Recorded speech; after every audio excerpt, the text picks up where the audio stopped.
Don't care about Twitch. All right. Let's see. Like how a lot of people keep closing out. They're like, oh, I'm fucking done with this show. They're finished. They're just all, well, fuck this. If they're not gonna get it right this time, I'll just go watch something else. You know. Well, I don't blame them. Chat is disabled for this live stream. No, that's not what I want. Episode 47, you had me at nothing. Question. All right, you guys, can you hear V? You can hear me now? Can you hear me now? Oh, Mike says he hears you now, V. Remember that guy? Can you hear me now? Well, that's good to know. All right, we had to reboot the whole thing. In a world. Yeah. See, and if you guys ever want to say that I don't care about,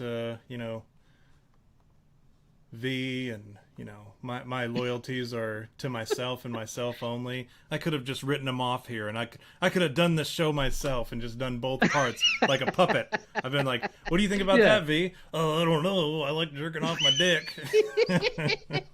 That could be funny, though. That could be... You had me at V. Let's just do that episode. Well, now that we got that kink ironed out, as they say. Yeah, you know what's what were we talking about? We were talking about jizz pennies and all that. Yeah, flavored flavors of vape that are funny, like salted jizz and stuff. Dude, yours was salted jizz and then man gravy. Yeah, man gravy. Baby gravy. Man biscuits and gravy. And then mine was chlorinated YMCA pool water. And it's funny every time. Pancake batter. Pancake batter was the other one. Old pancake batter. Ugh. Do you ever smell pancake batter? Like after you leave it out on the counter after you make all the waffles and shit, and then all of a sudden you come back to it and you're like, oh, what? Who fucking jizzed in here? That. Who like jizzed in the kitchen? Smell. Who was having sex in the kitchen, or just jerking off in the kitchen, or what does he call it? You remember that movie, How to Be a Player, with Bill Bellamy back in the day?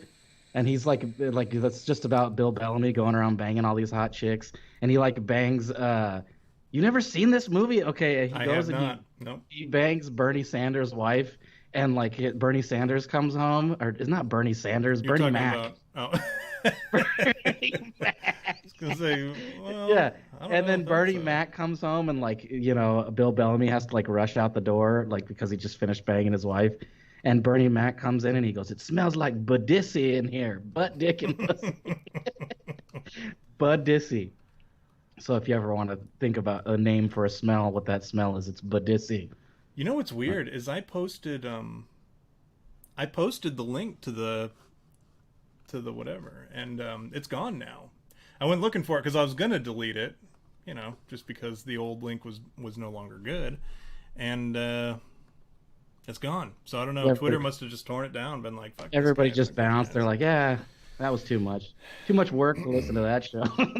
Yeah, we're a high maintenance show, so it's a cost of watching. You had me at Bigfoot.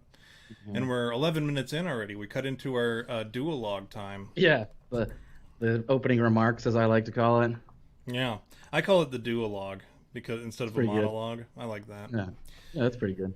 So what the hell were we talking about other than just what's been going on in your what's going on in your life, V? I want to hear about you. I want to hear about I'm sure the people, I know what's going on with you or whatever. I hear about all your troubles and whatnot, but I'm sure the people at home, all 4 of them, 5 of them, would like to know. So I'm gonna pass the mic over to you.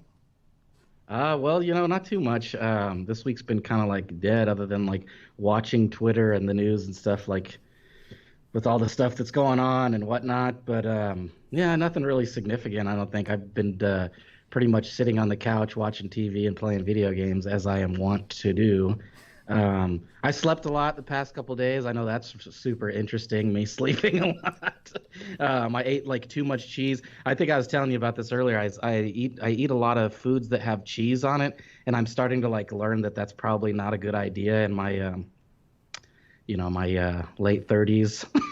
Yeah. my late 30s. And so I go, I probably shouldn't eat, especially like my stomach is starting to get all fucking, dude. Today I was just like on the toilet and it was like variations of poops, like first it was just like pee out of my butt and then it was just like logs, like serious logs, turds.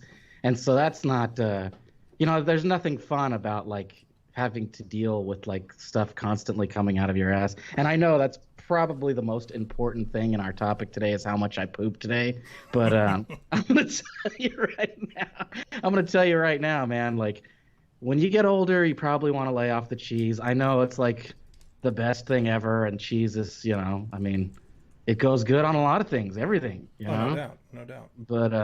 But I started thinking about my age today. Like I started, man, I'm getting old, and like I smoke, and like that's not good either. Like I smoke a lot, and I was like, but it's so hard to quit. And like I keep thinking, like I probably need to quit smoking. Like I keep thinking that, like it's probably time where I need to dial back or like stop, like at least get down to like less than a pack a day. Not to mention it's pretty expensive. After a while, it's like the pack a day. That's like $300 a month.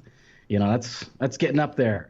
But I've been smoking since I was like 16, dude, and like now I'm like, oh, fuck, it's time to quit, but it's so hard. Like it sounds so pathetic when I say it's so hard to quit, but it really is. Cause like, I remember this one time when I was younger, and I'll tell you a story. I was probably like early 20s. I want to say like 2021. And like, I was so angry, like I'm going to quit smoking. And I like threw like my pack of cigarettes out in the desert behind my house. And I was like, I'm done. I'm never smoking again. And like, I was good like that whole day. I was like, yeah, like proud of myself. And then I woke up and the first thing I was like, man, I got to go find that pack of cigarettes. Was it still there? No, I never found it. I had to go buy it. I had to go buy a new pack. But, and then I don't know, I was thinking today, like, what if you just like embrace it, and like then one day when you get like emphysema, you can do like funny things. Like I can joke about asthma. Like I'll get that trach thing, where you can talk like a robot.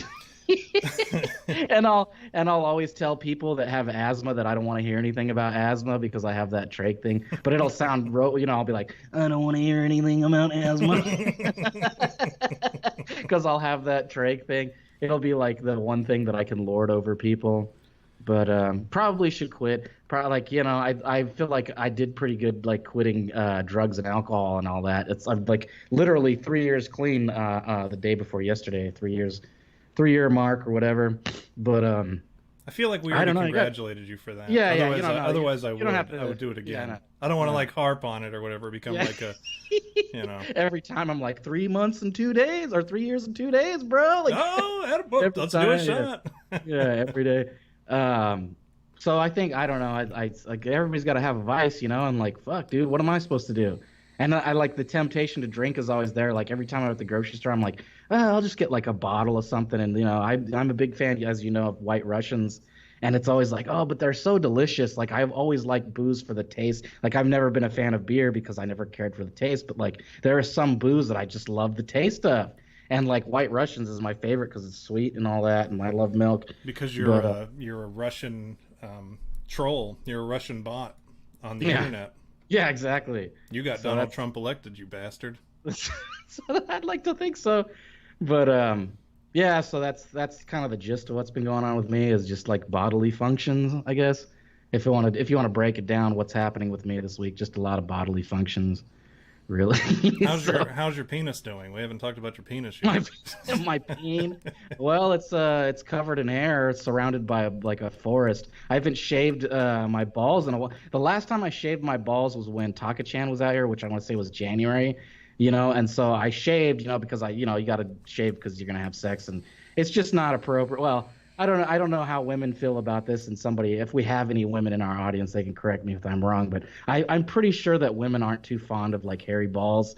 And so like when I know that I'm going to get laid, I make sure that I like manscape, but since I haven't been getting laid in the past, 5-6 months, it's been kind of like bushy, and I'm hairy by nature. So it's getting out there, it's getting, the bush is getting larger than the peen, if you know what I mean. Like It's basically just a bush down there. If you didn't know, you'd probably think it was just a mangina, because it's just a giant bush and like hairy, dude. Like we're hairy men, you and I. So you probably understand. Like at some point, you go, "Damn, my bush is just getting out of hand." I like how you know how hairy I am. Like, oh, I know, Tom. I know you're hairy as well. Like, Well, how do you know such a thing? it's not. V It's and I not used to something. hang out a lot. It's not something that I'm proud of. But I always tell people whenever they ask, like, how close are you with Tom? I go, well, let me put it like this: we've both filmed each other on the toilet before, and that is the truth. I'll have to find. I'll take screenshots from our old videos or whatever, and I'll get us both like when we're sitting on the toilet, and those can be our little Yeah. emoji, or not emojis, but our little profile pictures and shit. Avatars and shit. Yeah. So yeah, that's the gist. If you're interested in my penis, that's how it's going down. So, what about you? Anything new in your world? I know you're dealing with some birds.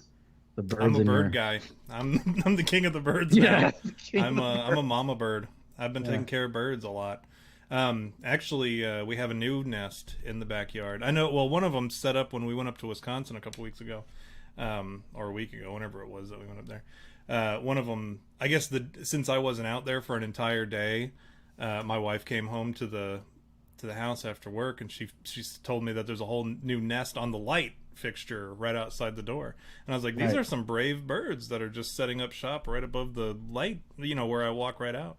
And there are no eggs in it or anything, so it's like a bird did like a hit and run on my light fixture. They know you're cool. They're like, this guy's cool, so we'll just just set it up anywhere. It doesn't matter. Put it in his chair. Like that's like the one off limits place is the chair. Like they know that that's where I sit until like the sun starts going down. Then I got to move to this other chair at the other end of the table to get out of the sun. But yeah, I've got those birds that are in my fern. They're growing up. You can see them now. Like it used to be, when they're born. It's so funny. Like when you watch, I don't know if anybody's ever watched birds, the life process of a baby bird. It's like the most interesting thing in the world. I'm sure everybody watches birds. Yeah, well, see, that's my thing. I rescued 4 of them. I'm sorry, and then they kept getting picked off. And this is on the back end of the yard or whatever. I found them like my dogs had knocked over the nest. And all of the babies, except for one, I think, had been knocked out. I knew there were 4 eggs in there, so there should have been 4 babies, but there was only one. So I went back there, and I only saw the one bird, so I had to dig around in the grass and shit and find these other baby birds. I put them back up in there, and every day I went back there, one would be missing. One would end up getting picked off by one of the other birds of prey, because we get a lot of hawks and the various types of falcons and shit and owls and anything. They just love eating baby birds, and these birds were not in a good position. That the mama bird set them up for failure. I assume one of them survived because there was one for like several days in a row when I went out there, and I stopped fucking with it. And then I had to start worrying about the fern birds. And but yeah, it's funny when you watch them. Once they're born, they're just like little blobs that just lie there. They have no function, no ability to stand or function or anything. They just lie there on the freaking bottom of the nest, and then the mama bird comes and just protects them and shit. But they're in a good place. They're very shrouded from predators, and even my dogs can't get to them because the fern is like 6-7 feet up in the air. Right. And so I've been watching these birds. Now they're standing up, and they they'll sit up there and chirp at me, and you can see them through the opening where the bird flies in and feeds them and shit. And I'll go and I'll talk to them. Those are my babies. And then I got another robin. The finches are the ones that are in the fern. I got a robin in the other tree right by the patio, and yeah, she's sitting on the eggs right now. So I look forward to seeing those birds here in the near future. Didn't you say that the ones in the fern were there was like another bird that was coming over and taking care of them too, that like wasn't the mom? Yeah, that's what I thought. So there was when I put up that fern, literally the next day I had birds fighting for that territory. Like I didn't even I couldn't even water it for a while because these birds were trying to like set up shop in it. And I had a finch that was coming in from the left, and I had a robin that was coming in from the right. And so where the robin would come in, that's where the nest ended up being. So I think what happened was the robin made the nest, and then the finch took it over and laid its eggs. But then the robin was confused and kept like coming and sitting on the eggs and fighting off this finch. Finally, these baby birds were born, and they're finches. So it turns out I thought you can't tell when they're just that little blob, but now that they're getting a little older, I'm like, oh, these are finches, because the finch would come and feed them, and I thought the finch was just feeding the robin's babies. And I was like, well, that's neat, but I think it's the finch's babies, just based on what they look like now. So yeah, it was a confusing time. I mean, like I sent you those videos of that robin kept attacking the finch when it would try to get into the nest. But yeah, fascinating stuff. Birds are it's interesting. Cool. It really is. We get crows, falcons, hawks. What else do we get? The owls, robins, finches, cardinals. Excuse me. I'm getting choked up over here. No, we have all those. And I used to have to be careful because we'd have these big ass birds that would try to take Chewy when he was a puppy, and so I'd have to like watch him when he was out in the yard, and all of a sudden I'd see like a big hawk or falcon or whatever flying around, circling around, getting ready to swoop in, and I'd have to run out there real quick and be like, Chewy, this is no place for you. We must go. Because those things they'll snatch it up. Yeah. They will. Those falcons, man, they're like, they can lift shit and they'll just eat it. That's insane to think about. Those things they're part dinosaur. Yeah, well, they are descendants of dinosaurs, right? Yeah. They not so much lizards. Lizards are descendants of the lizard people. The fucking reptilian. I knew it. No, that's a lot of people don't realize this, how cool like raptors are, because that's what they're called, birds of prey. They're called raptors, like the falcons, the owls, the eagles, all them. Anything that eats small game like that instead of like bugs and shit, like the regular birds that you see flying around. These birds of prey, you know, you've got like the golden eagle, the bald eagle, there's another big one. I forget which ones I was showing you. The peregrine falcon is one of my favorites because the peregrine falcon is actually the fastest animal on the planet. A lot of people think that it's a cheetah. The cheetah is the fastest land animal, but the peregrine falcon is the fastest animal on the planet, to include land, sea, and air. And what they do is they attack other birds that are flying, like other birds of prey. So like they fly higher than the other birds, and what they'll do is they'll circle around, and as soon as they see another bird circling around trying to get a mouse or a rabbit, this peregrine falcon will dive bomb and snatch them, and they go like 200 and some miles an hour when they're dive bombing, and they'll kill that bird right in the air. That is insane. What about albatrosses? What about those birds? I don't know enough about they're huge. They got like the biggest wingspan, right? Albatross. No, remember that one that I sent you the other day? It was it had the largest wingspan. I mean, they're insane. Some of them you would never know it, and unless you got like real close to them, because you never come in contact with these damn things. Right. Same thing with the golden eagle. I mean, you can be a falconer and have a golden eagle, but you have to be like a level 5 falconer, which is like years and years of training and shit that you have to level do. 5. Yeah, that makes it sound levels. Like a video game thing, like a class that you switch to when you're. Oh, that's like, what they do. I'm a level 5 falconer. It's true. That's how it works. Like, what level is your falconer, bro? Well, I would be a level 0 because I'm not allowed. And see, this is where government overreach, and I'm glad we're getting into this because we can transition here in a second. This is where government overreach is problematic, and another reason why they're problematic, because in order to have a pet bird, the only types of birds that you can have as pets without a license are ones that are not native to the United States.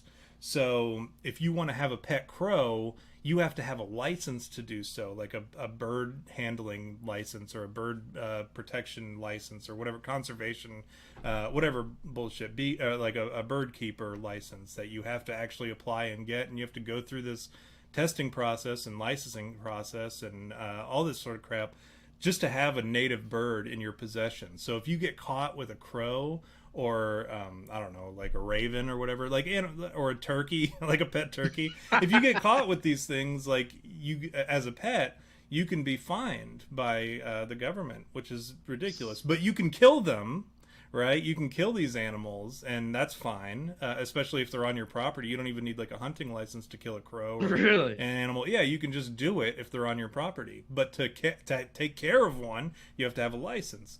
That's odd.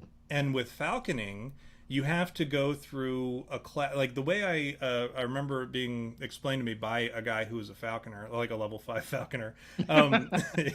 He was like, you have to apply, you have to pay the licensing fees and the testing fees and all this crap, and then they send you this thick book about falconing, and you have to like basically memorize it, because then you go and take the test, and if you pass the test, then you have to go into an apprenticeship program, like a falconing apprenticeship program, where you do X amount of hours with somebody who is properly licensed and like a level above you in order to become a level 1 falconer.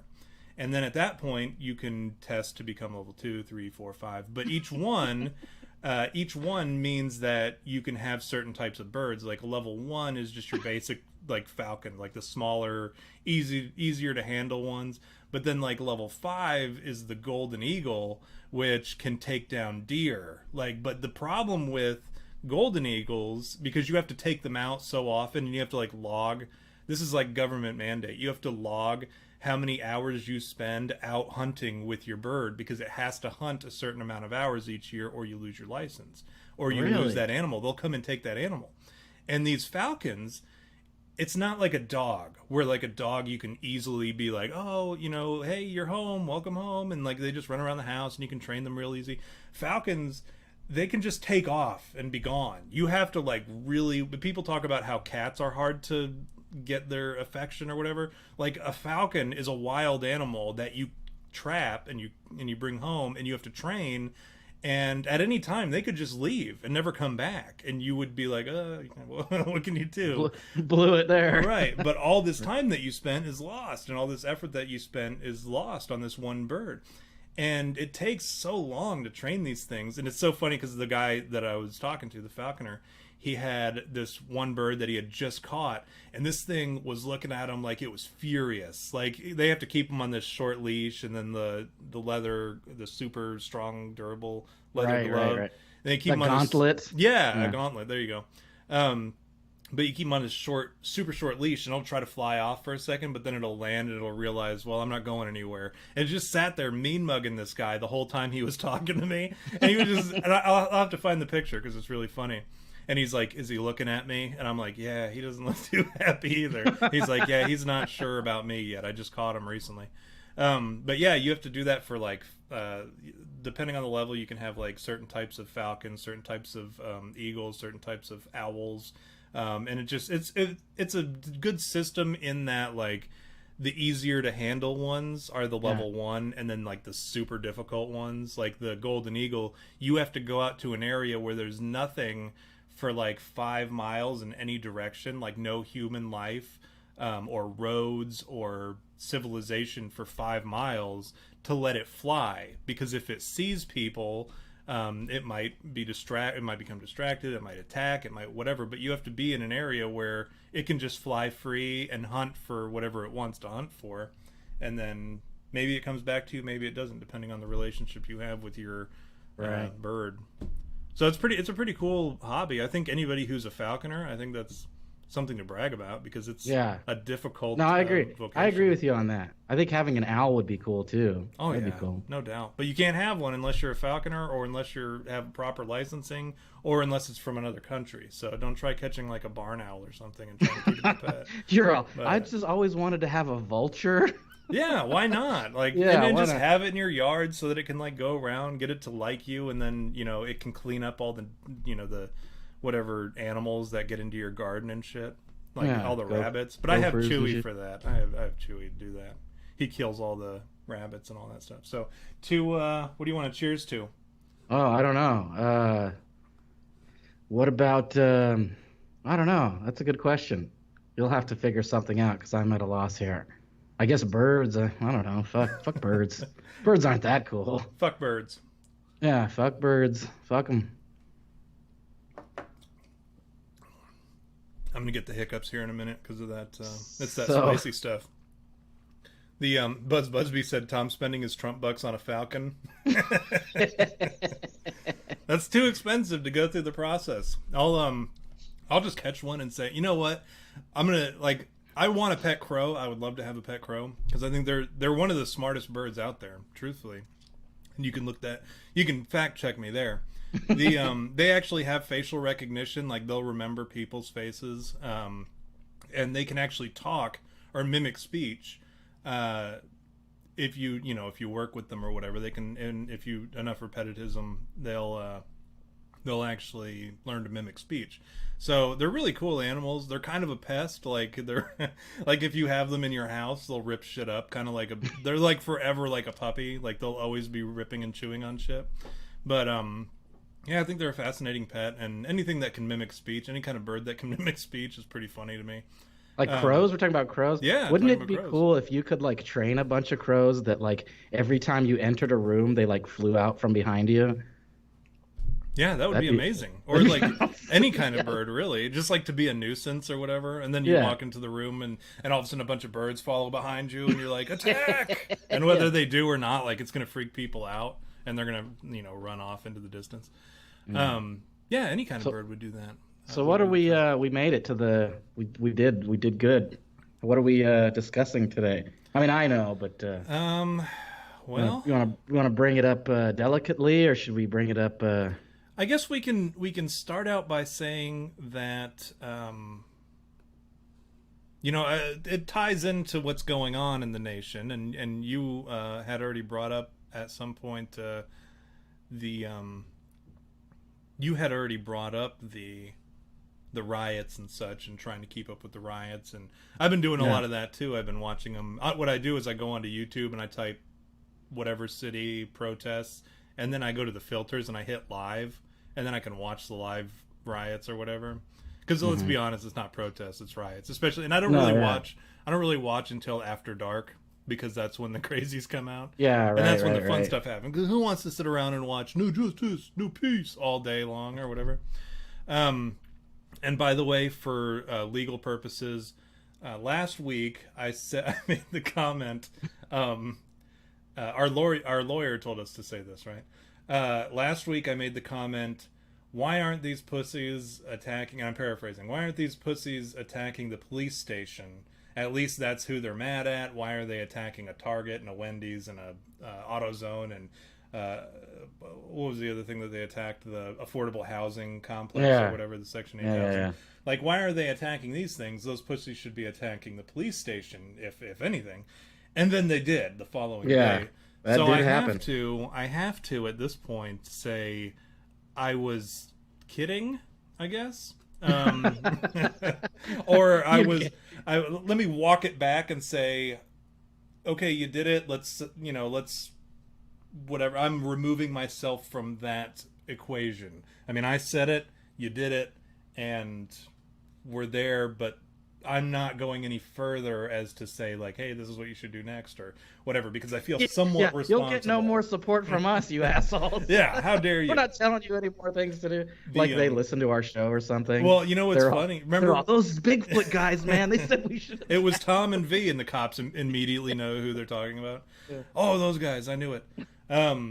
Like what we said off the air or whatever, when I said something like, well, at least I didn't tell them to fucking kill a cop, and then they did. I'm like, well, thank God I didn't say that either. But yeah, that's I guess I had to like get that out there. Like, I don't support killing police officers. I don't support burning down police departments. I will say, like, hey, at least you took out the police department in Minneapolis, which I think was appropriate to some degree. Like, nobody was hurt there, but you burnt down the building. Great. Okay, you got it out of your system. You did what I said. I'm removing myself from that. Okay, thank you. Thank you for that. So what I do want to talk about, while I don't think Black Lives Matter is a legitimate organization, I think it's actually the product of the Russian propaganda that actually was proven in the Mueller report, right? Yeah. We know that Black Lives Matter was created and funded by and advertised by the Russians. That was like the entire Russian propaganda, the Russian collusion Concord. Shit.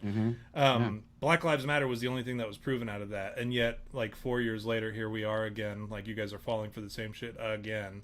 Yeah. The exact same shit. It's not even a different name. Like, they didn't even change the name. They're just like, oh, Black Lives Matter. Well, they knew it's like the easiest thing to manipulate them with is just to use the thing that gets them riled up the most. It's crazy too, man. That Mueller, when you sent it to me, I read the whole thing because it blew me away. Like all the stuff and like like that they got people to do. Like literally, like they would get people to go have these protests, quote unquote, and be like, okay, now you're going to dress up like Hillary Clinton and be inside of a cage and do this, this, and this. Mm-hmm. And like these are in the report. Like this is literally stuff that they got people to do. And it's kind of weird, like, to look at what's going on right now and not go, this is like calculated, dude. Like, this is, there's no way that there's not somebody behind the scenes going, all right, you dumbass, here's what you're going to do next. And and people are dumb. Like, this is me ranting already. That's like, the people are dumb, dude. They're so easily manipulated. Like, it's sad to say, like, I have this lost faith in humanity and, I'm a misanthrope. So, call me what you want. But you look at society and you go, holy shit, why are you people doing this? Like, are you dumb? Like, is this really how you solve your problems? And, like, I don't know, dude. I shake my head. I was telling my dad today, I shake my head at it because I go, what are you hoping to achieve? Like, okay, you got that done. Now what? What's next? You're just going to keep looting and rioting? Like, is that what you think, like, is the step to, like, solving this issue? Like, that's not solving anything. And I'm like, I know I'm getting preachy here, but, I've been kind of like disgusted with what's going on, and like I shake my head. I don't endorse anything like that. I don't think that solves anything. And I'm not saying that conversation solves everything too. I'm not saying that because at sometimes you got to stand your ground or whatever. But I don't think that like stealing from businesses and like burning down like your own city, like how is that like logic? Like how is that logical? Like you're only hurting your community. You know what I mean? Like, you're not hurting the government. The government is still there. They're still there, So that's my rant for right now. I'm sure I'll rant more later once we get deeper into the topic. So what specifically, why don't you let loose the topic here? Well, okay. I guess I can do that.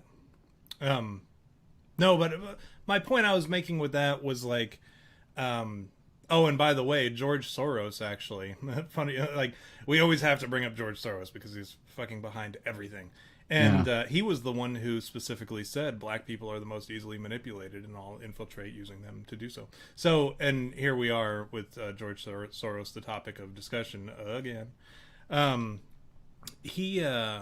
Now, this Black Lives Matter thing, I get it. People are mad, legitimately so. They are upset about being disenfranchised and being the subject of another police killing and this, that, and the other, which was oddly enough like timed perfectly that the coronavirus was ending and then all of a sudden a black guy gets killed by a police officer, which is like always the hot topic. So, and then by the way, the vehicle that they were driving, the license plate was police, which isn't how the police department does it, but for the purpose of like the video, I'm sure it was great. And oh, by the way, the 4 officers that were there, it was like a white guy, a Somali guy, a Chinese, and then I was hoping you to. And I want to say a Hispanic guy. So it looked like the cast of Mad TV, like the most diversely cast sketch that you could possibly have. And then, oh, by the way, the police officer who supposedly killed this George Floyd guy, they worked together, George Floyd and this police officer. They worked together as bouncers at a bar or whatever, or a nightclub previous to this whole incident. So I mean, like, they knew each other, and like the dude wanted to be filmed while he was doing it, and he never once was like, oh shit, I'm being filmed, I should probably not do this illegal tactic. And he was just like super cool about it. So like it's all very, very fishy to me anyways, I'm like under the assumption that George Floyd isn't even probably dead, is my opinion. But only time will tell. We'll find out. And or we probably won't, just like Epstein. I mean, Epstein's probably not dead either, but whatever. But this whole Black Lives Matter thing, like, I get it. It's a great time for that because it's the election, and people are instinctively mad because they're either A, not interested in the truth behind it, B, they're just like easily manipulated, C, they're being paid to be upset about it, or they're being paid to push it, like the media's pushing it like crazy. Politicians on the political left are pushing it like crazy. I mean, these are all things like, what better way to distract you from Joe Biden being totally incompetent than to have some like major event like this? And since coronavirus kind of fizzled out, Yeah, what's up with that? Now we've got protests or whatever, like national protests and like extreme riots where bricks are being delivered on pallets so that people can go. Even police officers were dropping off bricks at certain locations that were like high value targets and shit. Yeah. So, yeah. do I think that the Black Lives Matter people are necessarily like paid actors or whatever? No. I think the Black Lives Matter people are just people who are probably not very bright and were easily manipulated, or are people who are just legitimately upset about this whole thing. Who do I think is really responsible for all this? I think that would be the topic of our discussion. It would be Antifa, Antifa, whatever they want to pronounce it. I call it Antifa. However you want to call it, yeah. Because Antifa. I hear Antifa a lot. That's the popular one, but then like the people who identify as Antifa are like, well, it's actually Antifa.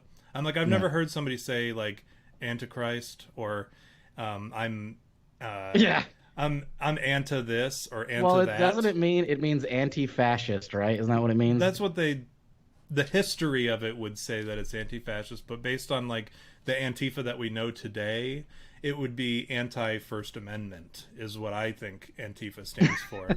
Yeah, no, I'm with you on that one. But either way, it comes down to whether you pronounce the word anti or anti. So it's either Antifa or they Antifa. call it Antifa. Like they don't even do it like either anti or anti. They don't do it as either one. They do it as Antifa. Is how it's like a lot of them. It's like that saying: you say tomato, and I say you're a moron. Yeah, exactly. And that's how I feel about a lot of these people. And that's what we're going to be doing today. We're going to be bashing Antifa. Yeah. But we're going to be talking about, because all you hear from the media, right? The mainstream media. We can't pretend that we are not also like lumped into that fake news category of journalists and journalism. Because we have a platform, albeit a small one, but we have a platform where we deliver news. We are like, we have to kind of like take whatever the popular opinion is and take the opposite of that, right? Yeah. So like the popular opinion. We're contrarians. Yeah, exactly. Right? Hey, by the way, everybody in the chat, is V, can you hear V, first of all? And then second of all, is he kind of echoing? Because I'm having I had to kind of like make some finagle. Am I echoing? In a world. One man. I have to do that every time. That's my testing the mic. I'm just gonna repeat what you say, testing. Right after you say it. How does my voice sound? It sounds like you're being you're echoing. Is it echoing in a way that's like difficult to? Let me see. Maybe I'll turn it down here. It's done that a couple times before, I've noticed. Oh, here we go. You've had it set on echo the whole time? In a world. Okay. No, I think we're good now. V, can you hear V now? Can you guys hear me now? Can you hear me now? Testing 1, 2, 3. Blah, blah, blah. That was okay. Yeah, I had to mess with some stuff, and he shouldn't be echoing now, because what was happening was I have him coming in through my headphones, and I noticed that when he was talking earlier, the little mic thing on the screen was showing that it sounded like my mic was showing what you were saying, and I was like, oh, that's weird. And I took my headphones off and realized you were coming through the speakers. So, but as long as everybody could understand you before, people will, they'll be fine. So Antifa. These, the black these bloc the Muldoons. What do you know about Antifa, V? Talk to me about. Well, Antifa, okay, my knowledge is limited, and like as always, my knowledge is limited because I'm not a very smart man. So I know what I see and read in the media and like what's going on, and people going, it's Antifa, and like me going, well, is it? What do I know about them? As far as I know, okay, this is my perception. I'll tell you my perception of what Antifa is based on what I know. And this is like without ever like going to Wikipedia or like reading anything. My perception of Antifa is that it's a bunch of like millennials that wear like clothes from Hot Topic and like have like nose rings and like those like ear loops or whatever. And they like skateboard around, but they don't actually know how to do tricks. They just use a skateboard to get around.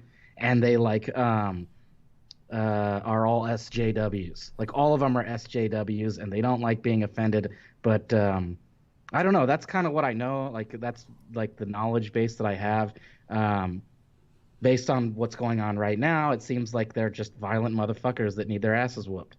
That's all it seems like to every time. This is me again getting on my soapbox. Every time I see somebody like being violent with these guys out there looting and rioting, I go, "Where is Superman, dude? Like someone needs to show up and just start whooping ass, dude. Just start like that scene. I love that scene in The Watchmen where the comedian flies down from the Archimedes and he like lands in the midst of those riots and he just socks that chick. It's the first thing he does is like punch that chick and then just start shooting into the crowd. Like, what is with these people? You know, like what's with them? Most people just But need a good ass whipping. yeah, that's what it comes down to. But I don't know. I like that's kind of the gist of what I know. I do know that it means anti-fascist or anti-First Amendment, like we said before. But that's kind of it. Like that's what I know. I know they're radical left-wing motherfuckers. That's what they are. Like Yeah. really, that's what they are. Is they're just radical left-wing motherfuckers, and that's like putting it, subtly. Yeah, that's about as subtle as you can get. Yeah. Um, so let me read something here for you. Uh, Okay. you're not wrong. I don't think any of the things that you said are wrong. Um, but specifically, Antifa has existed since the 1920s. Um, and they were actually created. Well, you know what? I read all this shit. I'm just gonna regurgitate what I read earlier rather Okay. than Yeah. sitting Yeah. here Yeah. and reading off of like a That's piece of more paper. entertaining, anyway. Yeah. Yeah. I thought, like I said, we got to be that like opposite because all you hear about Antifa is all the like the sunshine and roses and flowers and shit, and Yeah. how Yeah. they're Yeah. like oppressed and all that bull crap. We have to be the guys who paint them as who they really are, and like we have to be the contrarians, like you said. So, but I'm going to give you the real information about Antifa, which is no less uh, like painting them in a horribly disgusting manner. I mean, like Yeah. I'm Yeah. just painting them as they are. They actually the whole concept of Antifa comes from the 1920s or 1930s, back when Nazism was on the rise in Germany, Hmm. and they actually created this like underground movement called the Anti-Fascist Action, which I think is the same word in German as it is in English, but it's spelled differently. But they created this movement to try to stop the Nazis, and to what they did was they were communist, and they were trying to explain that basically the Nazis were evil, but then it quickly became, well, anybody who contradicts us is evil. So like all these other parties that were coming up after World War One, uh, the anti-fascists were saying that, oh, these parties are all garbage. We are the one true party, and they were communists, mind you. We are the one true party.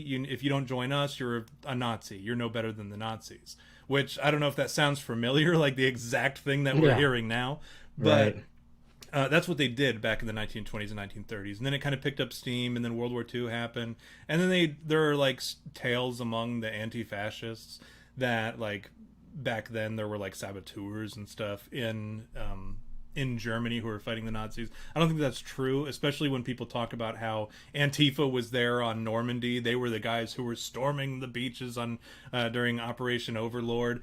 But then, like 2 days ago, they ended up vandalizing the World War II memorial in Washington D.C. So it's like, Right. if you guys were the anti-fascists who were there on Normandy, why would you vandalize the World War II memorial of like the greatest generation, the guys who went on and fought the Nazis, literally, the Yeah. literal Nazis? Why would you attack them? But whatever. Anyways, I'm not going to get into that. It kind of died off for a while, as did communism, like we all know. And it had its little pockets throughout history where communism was popular, but it didn't come around again until like I think the 1980s when Reagan came around, because anti-fascists became a anti-capitalism, anti-republicans, anti-conservatism, anti-religion, like basically all the common core values of the United States, like the things that we hold dear as individuals, not necessarily as an entire population, but the traditional values that we hold dear. Antifa became anti that, and that's how they began. They got their rise again, and they kind of blew up a little bit for a little while in the 1980s, and then it just became like these fringe little groups of like anarchists and extreme left-wing individuals and all that. And it wasn't until Donald Trump, because they kind of had what they wanted. They had Bill Clinton, then they had George Bush, and then they had Barack Obama. So they had a good long run of like, hey, this is what we want. We just want a bunch of Democrats in office who, don't like are going to let us do our thing, and they're going to continue to live this new world order bullshit. And which I know George Bush was supposedly Republican. He wasn't. He's obviously not now, and we can see it now. You're starting to see the true colors of George Bush. But they had that good long run where like they didn't need to be out. They didn't need to be out protesting and all that crap. So they kind of went away until Donald Trump came and threatened to destroy all that and like take us back to traditional conservative values and start to put the hurt on like anarchists and bring back law and order and stuff. All of a sudden they were like, wait a minute, this is not what we work for. And so they came back for the 2016 election around that time, and they've been here ever since. They've become very popular. Now this is not just a United States thing. This has also existed in obviously in Europe. There are fringe like those small pockets throughout the world or whatever, but primarily we're seeing them in the United States because we have such entitled spoiled brats who are being faced with this new threat that Donald Trump presents of like, hey, the way forward is not going to be easy. And they're like, well, it should be for lazy people. Like, it needs to be easy. We need to make everything free and participation trophies for everybody. So that's what Antifa is fighting for. And with Donald Trump threatening that and not going along with the New World Order, as did like literally every other nation in the world, that's a problem. So we see it a lot here in the United States. Now, you can actually, what I'm going to do is I'm going to show some of these other propaganda posters that I found. There was the, you saw the "we beat him before, we'll beat him again," but now it's got it was the Nazi helmet, and then now it's the MAGA hat. Now you've got "support your local Antifa," and then you've got this Uncle Sam saying, "you again, stop the alt-right. We beat him before, we'll beat him again," with the Nazis and the KKK. This is all that virtue signal bullcrap that we see, where it's like, if you're not with us, you are a Nazi, you are a Klansman, you are like whatever despicable people throughout history. They got to attach you to that so that they can feel good about it when they start talking about, here we will tread where there is inequality. The whole thing with the Gadsden flag, the "don't tread on me," is like, we don't want government overreach. We just want to be left alone. And now these anti-fascists are saying, well, no, that's no good because we need to get involved. Kind of like how they do that shit with video games. All of a sudden they have the LGBT being incorporated in all of our stuff that we enjoy, like anime, right? You have video games, you have like horror movies or whatever, like shit where LGBT doesn't need to be. They're like forcing it into it, even though those people don't necessarily enjoy those things. They're like, well, you can't have nice things unless you include us. So that's basically what this is here. And then we've got this fascinating one, which I don't even know if it's true or not, if it's real or not. Kung Fu Panda Antifa, support your local Antifa. And it's got this panda punching out Hitler. For whatever, I don't know why a panda is associated with it, but whatever. These are just some of the fun little propaganda. You can find that crap, online if you start looking for Antifa stuff. They, like, I get what they're doing. You have to respect their marketing people, because when you create propaganda that fits that narrative of like, these kids will never be able to fight in a world war. They'll never be able to fight in a war, period. Like they're not of the mental capacity. They're not of the physical capacity. They're not of the emotional capacity. Like they cannot ever serve in the military because they're just a hot mess. And so they have to like feel like their great grandfathers or their grandfathers who fought in World War I and II. And they're like, well, we want to punch Nazis too, but we don't want to put on a uniform, and we don't want to put on that the tyrannical United States oppressive uniform and go and actually do some good and fight for freedom and shit.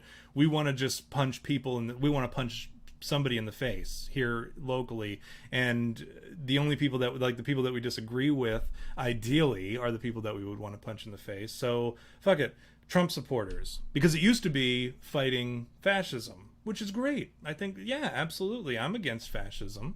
I think a tyrannical government, or a tyrannical, I mean, I even mentioned it earlier on the show. I'm very much against tyrannical overreach in government, and I think you should fight back fascism. But what happened was they all of a sudden decided to change the definition of fascism to be right wing, to include the word right wing in it. Let me actually pull up the. Yeah, we were talking about that. That's kind of bizarre, I think. Yeah, the Merriam-Webster defines fascism as a political philosophy, movement, or regime that exalts nation and often race above the individual, and that stands for centralized autocratic government headed by a dictatorial leader, severe economic and social regimentation, and forcible suppression of opposition. I agree with that. You should absolutely fight fascism. But Google decided to change the definition not too long ago during the 2016 elections to say an authoritarian and nationalistic right-wing system of the government and social organization, period. And then in general use extreme right-wing, authoritarian, and intolerant views or practice. Why right-wing? Like, what does that have to do with right-wing? And even the Merriam-Webster describes socialism perfectly.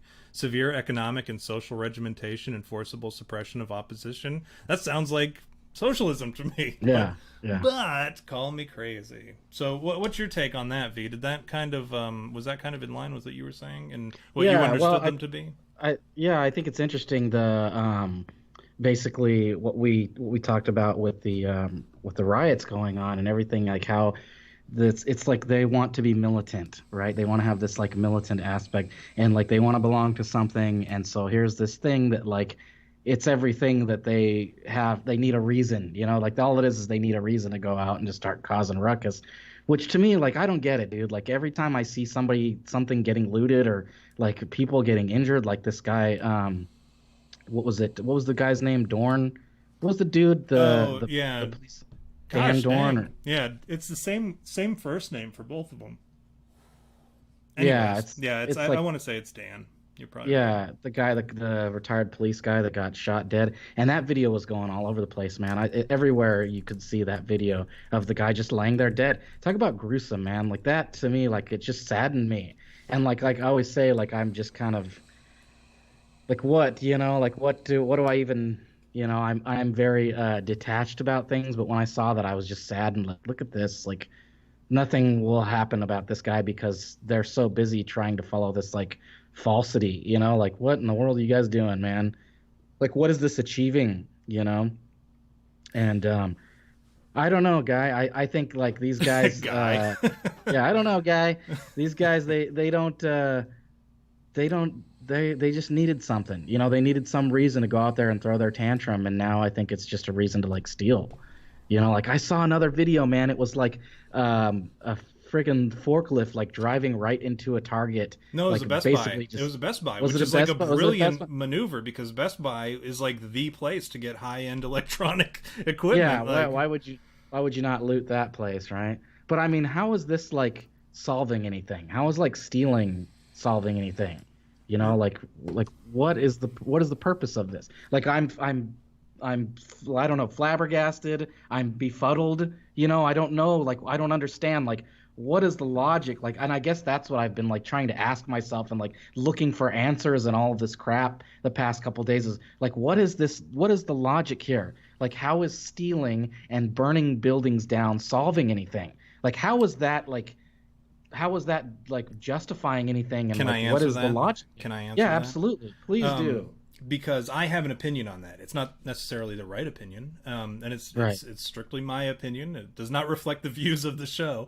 But I've told you that I suffer from cognitive dissonance, but I can recognize when I do. Like we talked about the other day about not believing the people who say that they put somebody on the moon, but also believing Job because he's in the Bible and because his story is God breathed and it actually made it into the Bible. Like I'm like, okay, well, I believe if Job said it happened, it probably happened. But like NASA tells me, oh, we put somebody on the moon. I'm like, I don't know, man. Like I wasn't there. Like I know where I suffer from cognitive dissonance. And one of these cases is this. I'm like, I'm a Law and Order guy, right? The show. I could give a shit about the show, but like I believe in Law and Order. I believe that in a modern society we have to have some kind of system of like accountability and people keeping people in check, basically, a checks and balances, and that comes in the form of police and military and civilians, right? And we understand there to be laws there for the most part to keep us safe, right? Like I wouldn't go out and murder somebody if that wasn't a law. I probably wouldn't do it anyways, because I'm like, well, you know, that's wrong. Like, why would you murder somebody? But that, again, that becomes like a religious debate. But also, you know, you think about killing somebody, you're like, that's kind of like a shitty thing to do. Like, you ended an entire existence for no reason just because of your convenience, which is another topic that we'll get into another time. You had me at abortion. But no, my thing with this whole rioting thing, like, we saw that video the other day. I don't know if you sent it to me or if somebody else sent it to me, but there was somebody who said he got caught looting, and he was on the curb, and the dude went up to him, the reporter went up to him and talked to him and said, hey, what are you doing out here? Are you out here, why are you out here looting? And he's like, I was just trying to make that paper. I was trying to make that money. You know, and he was like real cool about it or whatever. And then the dude's like, well, are you doing it for George Floyd and the horrible police brutality in Minneapolis? And he's like, the what? Well, you know, like, he didn't actually say the what, but, you know, like, that was the idea. He's like, oh yeah, that too, you know. So like, he was actually legitimately going in there just to loot, to make money, to steal, to be like a degenerate. He wasn't there to do any kind of like, you know, so it's like social justice, which is like, in that case, I'm like, if you want to, and again, this is where my view differs. If you want to go out there and you want to destroy, burn down, fight, all that shit, if you want to do that because you feel legitimately oppressed and you honestly have a reason to believe that you are oppressed, and you have instances where you can document definitively, I am being oppressed or somebody is being oppressed, I'm going to go out and I'm going to burn this building down, and I'm going to cause mayhem and chaos. I can't sit here and say, well, don't do that, because that's what we did in the 1700s. We went out when we were overtaxed on tea. You know, like, this was like a series of events or whatever that led up to this. But like, finally, when King George, right, he said, well, we're going to tax you a little bit more on tea so that my guys over at East India Trading Company can make a little bit more money, skim off the top.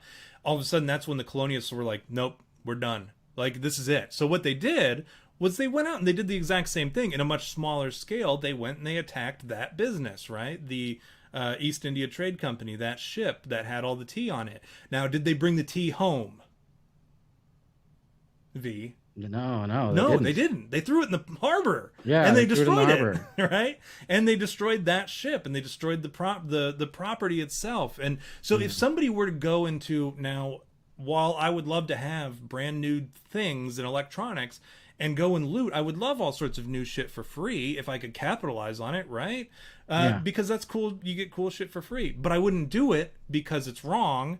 And my point is, if you're going to go out and you're going to make this same point that we made in 1774, 75, 76, those years, if you want to make that same point that the colonials made at that time, go and destroy the property. Don't take it home, because then it becomes a selfish thing, and it becomes obvious that your activity. That's a really good point, dude. That's a really good point, man. Thank you. I respect that. I agree with that. So, like that makes so much, like, that illuminated so much things, because here I am, like, trying to figure out some sort of logic or justification behind why these people are stealing and burning down things, and it's not like.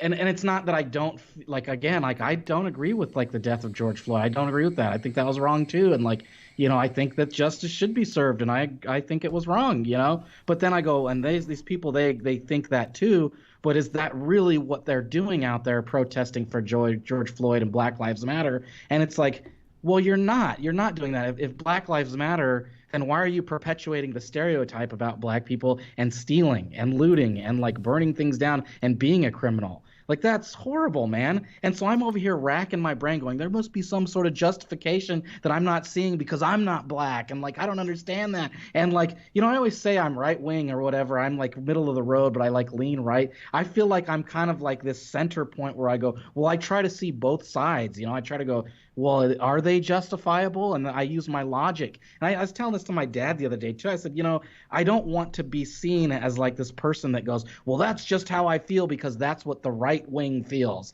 I don't want to be like that. You know, I don't want to go, well, I'm Republican, and so I have to think like Republican. I want to go, well, that doesn't make sense to me because as a human being, I don't see the logic or justification in that. And so I've been watching these riots the past couple days going, what the fuck is going on, man? What is all this shit? You know, and like that, what you just said really puts a lot in perspective because, you know, you go, well, are they just stealing just to steal and burning shit down just because they're savages? And I hate to think like that because I already have this poor view of what society and humanity is right now. Like, again, I always say I'm a misanthrope. I don't fucking care for the human being because they're so small-minded and they don't look at bigger pictures and they see this like very small scope of what they need, you know, or desire in that case, right? And like in this case, you know, they go and they go, oh, I want a big TV, and so I can just go drive a tractor into a Best Buy and pull out a TV. And I go, well, what? How is that like?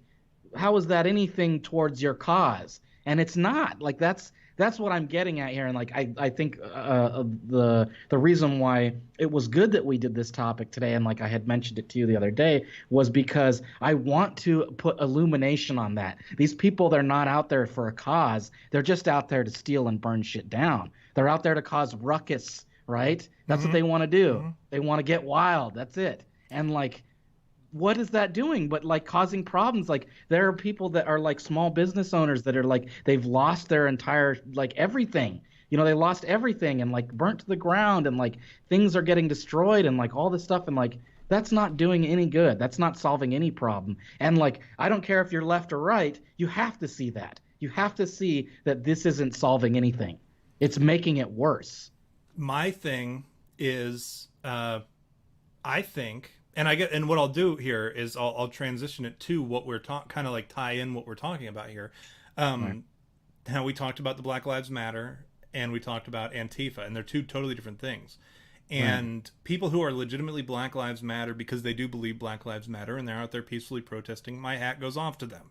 The people who are out there doing this violence and doing this chaos, and specifically, and again, I'm not against the chaos. I'm against the violence towards the wrong people. I'm against if you want to go out there, and there are like legitimate racists out there who are like fanning the flames, sock them in the face. Like I'm very much like we joke around a lot, but I'm a data guy, right? I mean, we say things, but we usually back it up with data. If somebody's out there just saying fuck black people just to say fuck black people, like I think that's problematic. I think that's what got us into a lot of this mess. And we're at a point in society where it's like, because you and I both know, like we've worked with plenty of people from all different races, and we had no problems with it. I mean, there was no color in the army; it was just green, right? And everybody was with everybody, and we'd pick on each other and we'd talk shit or whatever. But at the end of the day, like we were all brothers, right? And absolutely, these people, I think the looters primarily are instigated by Antifa. Now, if you watch these videos, yes, sure, there are black people who are engaging in some of this looting, but I think you'll look and you'll see that there are equal parts white people involved in it, and a lot of those white people are dressed in what? All black with the masks on and shit, and which is like the uniform of Antifa. Now, I think Antifa, what they're doing, which is hilarious to me, is they're out there instigating, and then a lot of these people who are legitimately protesting are all of a sudden realizing, oh, hey, these white guys aren't for us. They're just out here for their own thing. And they're stopping them. Like, and you see a lot of these guys who are out peaceful protesting, and the police try to stop the looters. And then the people who are there, all races or whatever, who are legitimately there to push this narrative of like, hey, we need to make some positive change, they won't get involved. They won't fight the police officers. They won't cuss at the police officers. I saw a video where a protester actually stopped a looter. Like it was crazy. Like he like grabbed him and like it was crazy, dude. Like the dude was going into loot, and then the other guy, the actual protester, grabbed the looter and like threw him to the ground and like held him down. It was crazy. I was like, this is weird. Like, and that's happening? That's great. That's because that's the sort of thing. I think if you're going to burn a business down, if it's a big chain company, great, do it, go nuts. But these small businesses too, that's my other problem, is like they're going through their own neighborhoods And this is again where I'm a little skeptical about who's doing these certain things. Like, do I think that the black community in their own neighborhood is burning down black owned businesses, small businesses in their own Right. neighborhood, who's like probably their brothers, their friends, family, their Yeah. whatever, or they have people who work there in those little small businesses. Like, do I think that they're legitimately going in there and destroying their own community? I don't know. I don't think so. I think that would be a pretty stupid thing to do if that was the case. But if they're going after like Wendy's, which I love Wendy's. I won't say I don't like them, but Wendy's, Best Buy, AutoZone, these major corporations, McDonald's, that they're going after. Great. I mean, that sucks because again, it takes jobs out of the community, but they're big businesses and they'll be fine, right? And it sends a message like, oh, these dudes are willing to burn down major corporations, they're willing to destroy their own community, when in reality, like, big chain corporations are not really their community. I think that's fine. Go nuts. If you're going to burn down public buildings, city buildings, whatever, if you're going to fight people, like, know who you're going after and have like a good plan of attack. And if you start going after small businesses or like innocent people or whatever, I think that's pretty freaking stupid. But again, I don't think it's the Black Lives Matter movement that's doing it. I think it's Antifa, and I think they're doing it because what happens when all of a sudden they're like, they're fanning the flames, right? But then also they're like, if someone gets caught, they can real quick brush it off and be like, oh, it's a white guy who did it. And then the media and the politicians turn it into this white against black thing. And I think that's what's happening now. And you have a lot of people who are blaming, and this is hilarious to me too, is they're like, oh, people, right-wing extremists are infiltrating Antifa and pretending to be Antifa so that they can go destroy shit and then get Antifa in trouble, which is like the shit that they were doing to us, 2-3 years ago. They were purposely wearing a MAGA hat, and then they'd go and they'd, beat up an old woman or something, and then they'd be like, oh, look at this MAGA guy beating up an old woman. And then come to find out later, or they would shoot something up, they'd be like, oh, white man, presumably a Donald Trump supporter, gun rights guy. And then they find his Facebook or his Twitter or whatever, and they find that he's following all these, like, Elizabeth Warren, Bernie Sanders, Antifa pages or whatever. Like, and then you start to realize, like, well, there's like a whole lot of this deception, right? And subversion and shit that's going on. And now all of a sudden, when Antifa's supposedly the victim of it, they're like, well, it's a far right extremist. It's those fucking Pepe the Frog guys or whatever. They're coming after us, or like, that's the sort of shit that they were doing. Now they're projecting it onto us when all of a sudden Antifa guys are getting caught.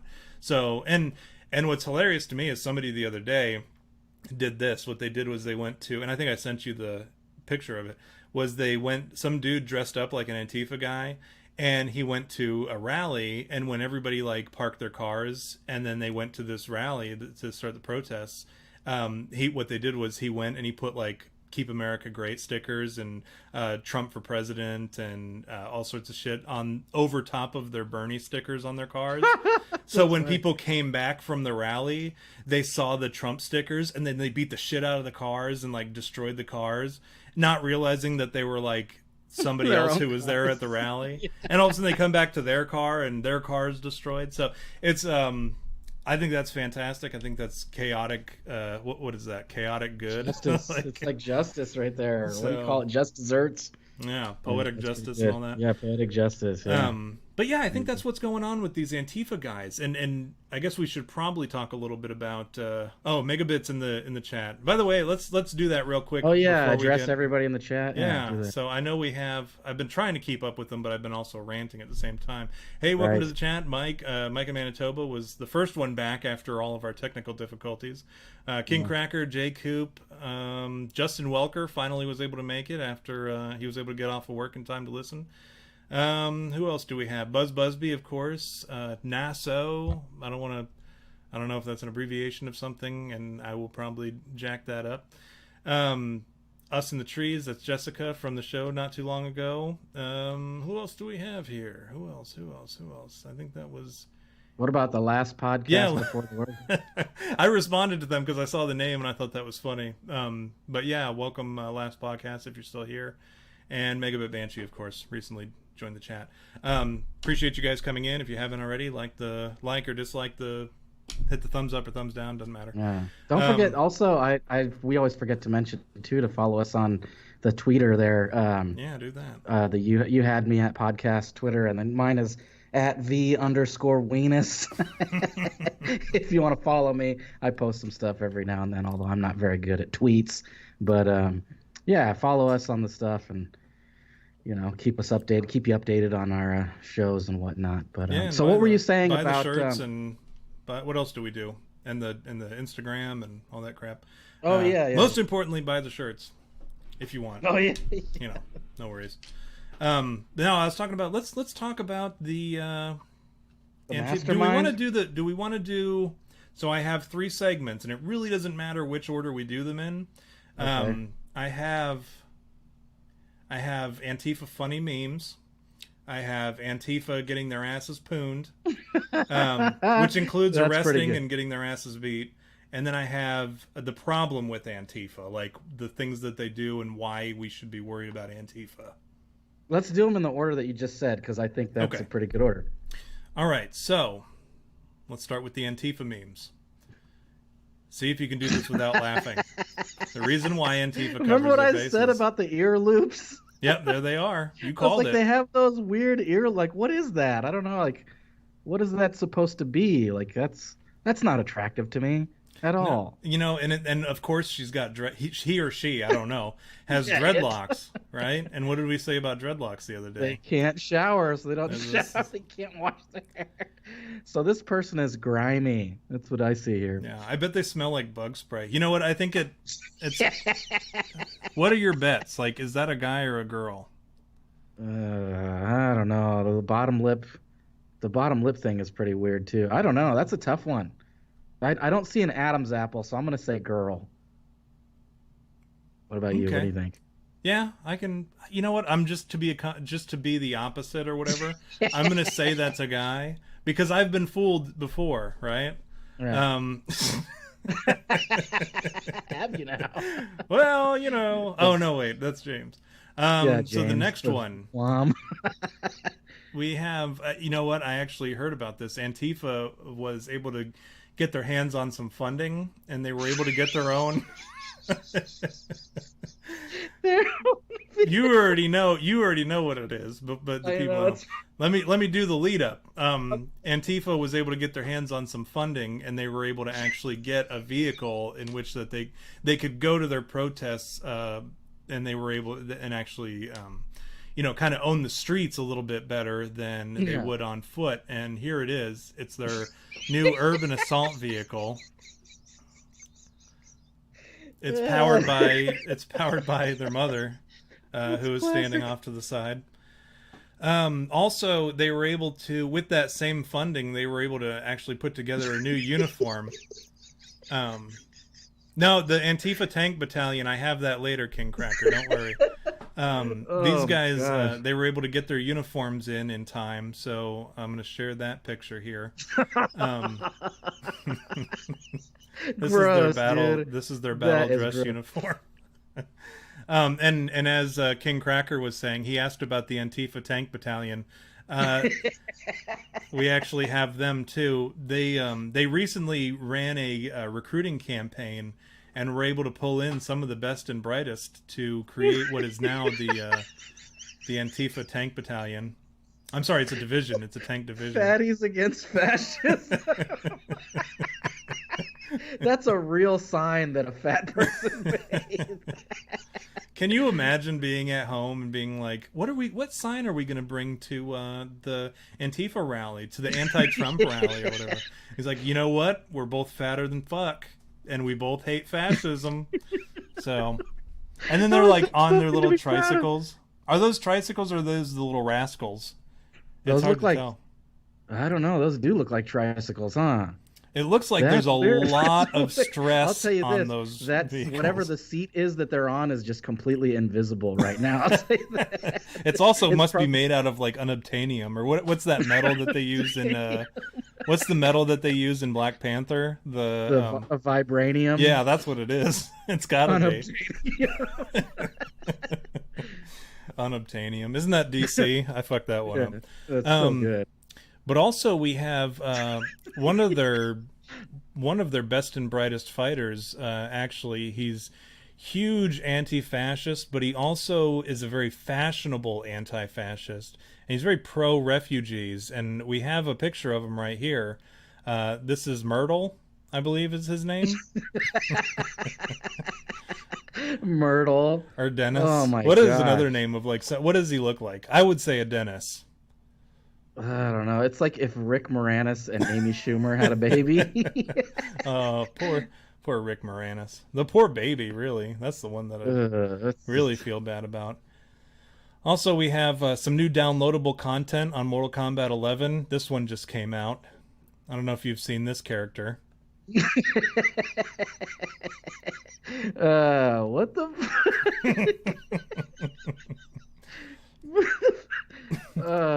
Mortal Kombat. This is when you're waiting for your allowance so that you can buy a new mask on Amazon. This dude went through his mom's drawer. What's the pink one? What is that? That's not Katana, is it? No, it's Katana's blue. No, yeah, it is Katana. Is it? Right? Okay. I don't know. I can't No, remember. Katana's Melina. blue. It's Melina is the red Melina one, right? is the red. Yeah. You're right. This one's Manlina. Well, Man. he's not even really a man. So, I mean, he's part of Antifa. So, then we've got, there's a pretty important parallel that can be drawn. This also applies to modern, foreign relations as well as it applies to the global war on terrorism. There has actually been a lot of parallels drawn between Antifa and ISIS, if you can believe it. And the one big difference, though, between Antifa and ISIS is that Antifa sometimes actually wears jeans to their rallies. So it's funny. We actually forgot to mention, although I'm sure everybody there in the audience knows it. Antifa is now a terrorist organization. Let's not forget that. They're officially a terrorist organization. Which is amazing to me. I love that because now they're subject to the USA Patriot Act, which I don't know if you know this, but if you're arrested under the Patriot Act, right, which is actually the USA Patriot Act, but if you're arrested under the Patriot Act, all your rights are stripped from you, like all of them. No phone call, no one can come visit you, no lawyer, no time frame on how long they can detain you before they release you or allow you to have these rights. Like everything's gone. So if you're arrested and they're able to use the Patriot Act or be able to tie it to the Patriot Act, your ass is pretty much gone forever. So all these guys who are now like, this is like a huge deterrent. It should be a huge deterrent from anyone who is interested in like labeling themselves Antifa, because now if you are like, well, I'm Antifa, they can be like, okay, well, now your ass is going to Cuba into what's that, Guantanamo Bay. Yeah, Guantanamo. Forever, and you're never going to see the light of day ever again, you little punk. Gitmo. Also, there is, I actually was able to get a screenshot of somebody preparing to head out to one of the rallies, and he had to make sure that his mask was on straight. Here he is. His mother getting ready to send him off to war. This one says a lot because it's kind of like where society is at, the old helicopter parents. Mm-hmm. Yeah. Kind of makes you shake your head and go, oh, man. What is the world coming to? And this is like, it's so funny to me because Antifa, right? I mean, they talked about how they talked a big game. They talked about how hard they were. And like, we were all like, well, if you're really such fucking tough guys, you'll go out and you'll actually do some damage and whatever. And now that they found an opportunity to do so, the Black Lives Matter people are just like beating their asses in the streets. So, like, they lost both times because we were making fun of them for being pussies. And then all of a sudden they were like, all right, fine, we'll go and fuck up these neighborhoods with the Black Lives Matter folks. And then the Black Lives Matter folks see them out there looting and destroying their neighborhood. And then they end up beating their asses over it. So Antifa lost both times. Then, by the way, after this picture was taken here, this young gentleman decided to mouth off on the internet before he headed out, and his mother saw the chat logs. So this is actually what happened to him after he after she found the chat logs here. She took the mask away from him, and he had to clean clean his room, and wouldn't be able to go anywhere for the next couple weeks. What else do we have here? There's and then you're talking about I fucked that up. Talking about all these guys and how they're tough guys, and they get out in the streets, and they're gonna punch Nazis and shit.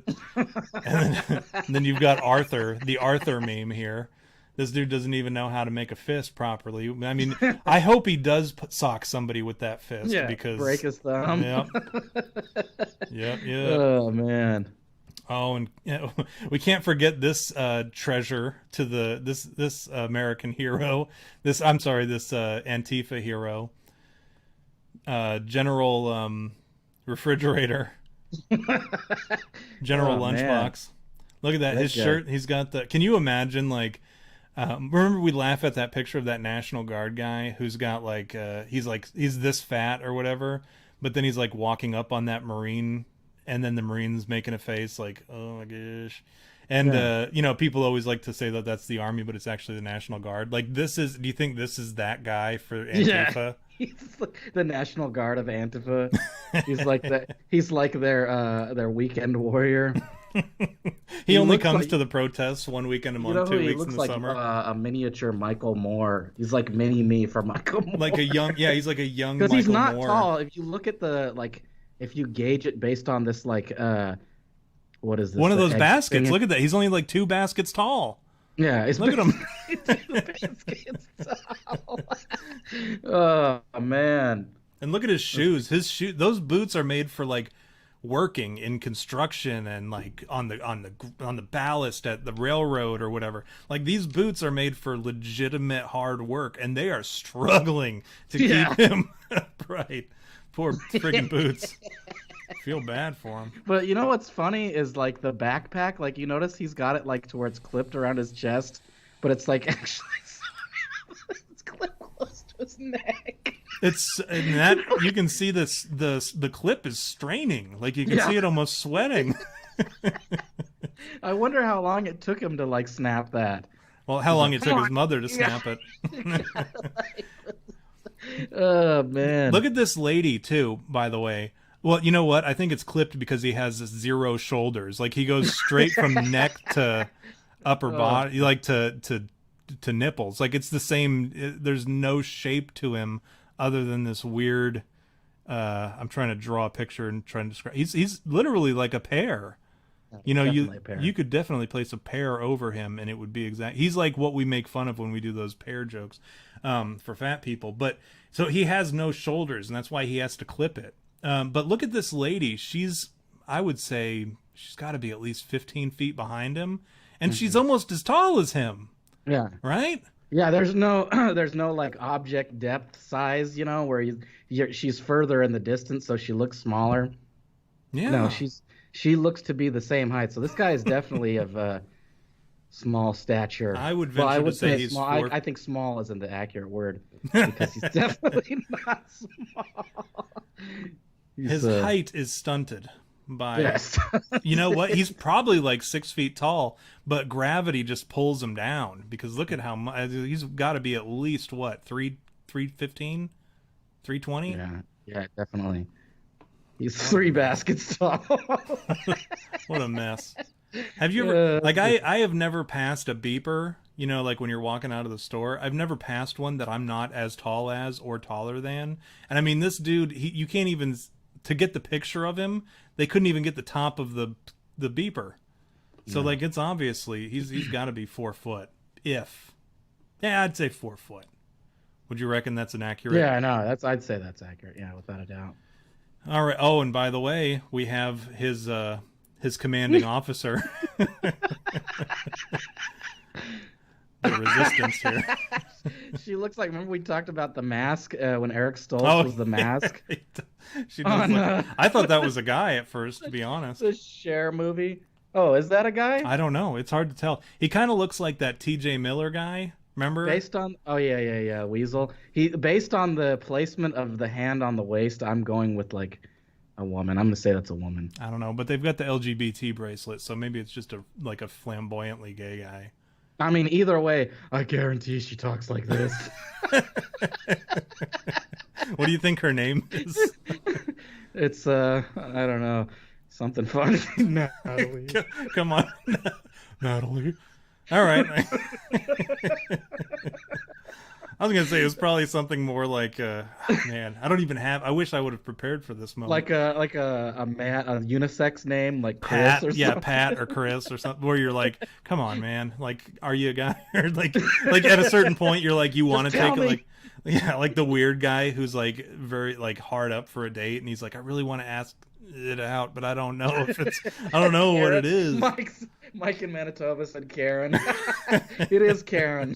That is a Karen. Karen. My name's Karen. Yeah. Oh, man, and don't forget this. Oh, this is an old copy. I don't have the new copy on hand, but you can subscribe to Antifa magazine. In this one back in 2017, it was Cuck of the Year was Shia LaBeouf. How to watch your wife have sex with another man. Picking just the right size butt plug. That's an important article in here. How to live with mommy well into your 30s. You got this gentleman down here with the pajamas on. Nice. Boys will be girls, right? Gender fluids. That was written by Martin Sheen, actually, if you can believe that. 3 easy steps to making a tolerance candle, or as some would like to call it, a Molotov cocktail. How to avoid estrogen overdose, knowing your limits. And a 52-page color by the numbers Trump is a meanie pullout is included in this one. Oh, man, that's good. That's, yeah, just make sure you subscribe in order to get your copy of Antifa magazine. And then, so we know that Antifa, they travel in big packs.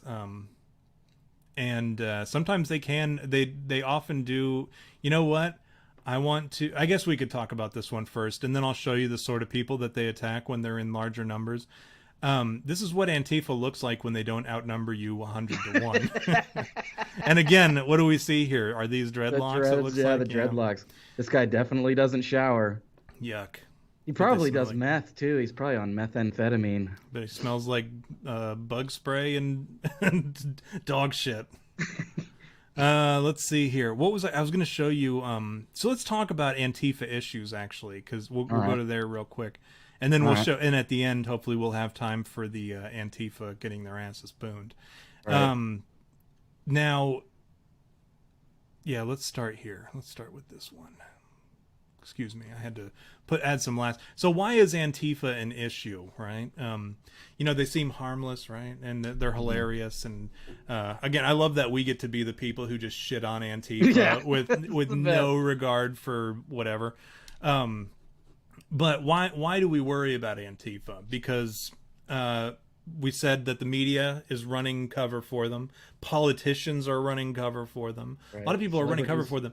Celebrities, yeah, perfect. And then you know we have this. They have this cover that they're able to operate under, and they've been able to operate under. And this whole this virtue signaling, right? We hear about virtue signaling where you're like, well, I don't want to be like Donald Trump, and he's or I don't want to be a Nazi, and he's being called a Nazi, so I don't like Donald Trump.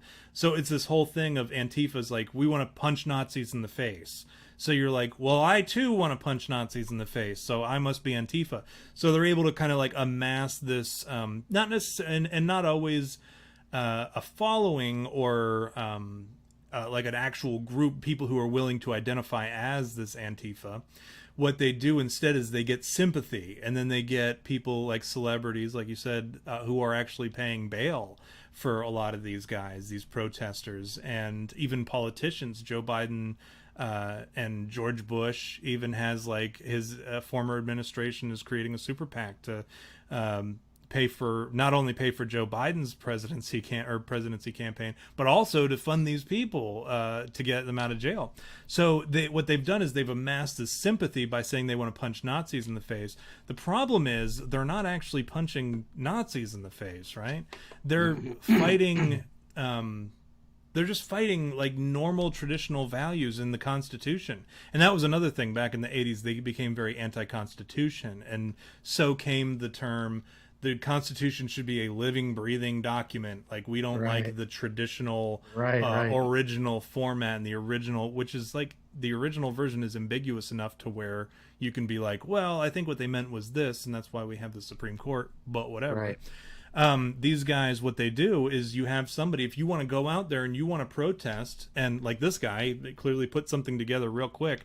The right to openly discuss ideas must be defended. And this lady's over here screaming at him, fuck off, Nazi scum. Like, what about that strikes you as Nazi in nature, right? Or Third Reichy at all? That's a good point. This, although it's kind of funny, it does say a lot about, like, the what do you call it? The rhetoric that's going on. Like, it's very, there's no debate. It's just, you're wrong, right? That's all there is to it. Yeah. So yeah, that's interesting. And that's what's frustrating to me, and I think that's a dangerous thing. That's a dangerous route that we're going. And then what happens is, when you're like, oh, these Antifa guys came and disrupted this peaceful protest, they're like, well, if Antifa was there, it was probably because it was a fascist organization, or a fascist protest, or some kind of Nazi right-wing protest of some sort. And in reality, this guy is clearly just like, hey man, like, we need to be able to openly have some kind of discourse without being, attacked, or whatever, insulted, or being shut down, or whatever, by just a bunch of screaming harpies. So this next guy, right? This is Andy. No, and I'm gonna, like, I don't know how to pronounce his last name. It's NGO. He is. I think it's Neo. I know what you're talking about. The journalist. Yeah. And like, look at him here. I mean, he was just covered in milkshake, which is like, whatever. Milkshakes, whatever. That was the argument. Like, who cares? But the problem was, Antifa at the time was mixing in cement mix into the milkshake, which would end up causing chemical burns and doing long-term damage. This guy right here, you know what? I'm not going to go too deep into it, because who gives a shit? The people who assaulted him, they were Antifa protesters, and he actually just went out and he would just cover the protests, and he was just a neutral party. But granted, he was considered right-wing. I don't remember what publication he wrote for, but he ended up becoming very right-wing after he was continuously attacked by Antifa. And not because he necessarily believed in, but Antifa's pushing people away from the left, because they're like so extreme left that Democrats, the whole political left, has moved so far left that it left a lot of people behind. So a lot of people are feeling disenfranchised, and it's the same exact thing that happened with Donald Trump becoming president. Was people were feeling disenfranchised or feeling forgotten, left behind, and ended up creating this movement that ultimately got Donald Trump elected. Thank God. And there was my neutrality coming out. But yeah, that's this guy, Andy Ngo, and people still dox him, or not necessarily dox him because we know who he is, but they go to his house, give up his personal information, call his family, and harass them. That's just, if you look him up, you'll see all the crazy stuff that happened. Here's one of the cases that really stood out to me, because, and it pissed me off, something fierce. There was this guy was hit in the head with a bike lock, one of those U-shaped bike locks. Yeah. And I don't remember what campus it was on. I want to assume, I'm going to assume that it was UCLA, right? It was that, it was in Southern California, right? Right. And he got hit in the head by an Antifa protester. And turns out the Antifa protester was actually a professor. Wow. And here he is. His name's Eric Clanton. And it took a while to track him down. Yeah, it took a while to track him down. Turns out this dude was actually very, like, outspokenly, whatever. He was very, like, against all the things, or like all the Trump presidency, the upcoming Trump presidency, some of the changes that were going to be implemented, and he was very much against free speech in general, and because it infringed upon this liberal university, this protected gosh, how do I want to word it? This bubble that universities have created that don't allow free thought and like these liberal ideas that are just regurgitated, and universities are traditionally just very like they're very good at pumping out liberals out of like when you graduate, like all of a sudden you have a bunch of liberal professors. Naturally you come out of there like, well, maybe they were onto something. All of them seem to tell me that orange man bad, so orange man bad. Yeah. And this dude was the perfect example of it. So he went and he actually, you know what he ended up getting punished with after bashing this dude's head open with a bike lock? You know what his punishment was? No, what was it? 3 years probation. Oh, you're kidding. No, that was it? Seriously? That was it. Yeah, and the dude, he otherwise got off scot-free. But he looks like a total turd anyways. Yeah. So these are just a couple of instances or whatever. Here's a funny picture, I think. This police officer tripping, and then all of a sudden the Antifa guy trying to beat the shit out of him with a stick. And then who else does Antifa go after? Other than people who are down on the ground, they can sucker punch them with a bike lock, or a journalist who happens to be passing by, or like who else do they go after? Old people. Yeah. Look at this guy pickpocketing and pushing on an old person, stole his MAGA hat and all that shit. Yeah, they go after old people, so that's pretty cool. Here's another one that they go after. They go after kids. If I see any children dressed up in some MAGA type of costume, like this little worm, I'm going to give them my special fentanyl-laced candy. Antifa action. Jesus Christ. Yeah, pretty disgusting people. And here's a really funny picture that I found, because this picture that I found was actually from like 2017, 18, whenever the whole, remember when Nigel Farage was out campaigning for Brexit? And all of a sudden the Antifa guys came after him and they threw a milkshake on him, and they were like, oh, milkshake, no big deal, whatever. And we were all like, well, you guys are mixing cement in with it. Mm-hmm. But if you're just throwing legit milkshakes, that's still problematic, because what happens next is bricks, Molotov cocktails, and then the guillotine, or the guillotine, right. I'm sorry. But it said, you are here. This is back in 2017, 2018. But where are we now? Bricks and Molotov cocktails. Like somebody foresaw this one, and that was pretty good. And then we got, so why, again, is this a problem, and what does this have to do with politics? Right here, there's a video that shows a Democrat official at Antifa rally yelling at folks to die. These fellas are from, like this guy right here, he's from the DNC. So who's funding the Antifa, other than we can presume that it's George Soros, right? We can assume that it's this person or that person, but we also know that the DNC is involved as well. Mm-hmm. What else do we have? Antifa Pooned, are we ready to move to that?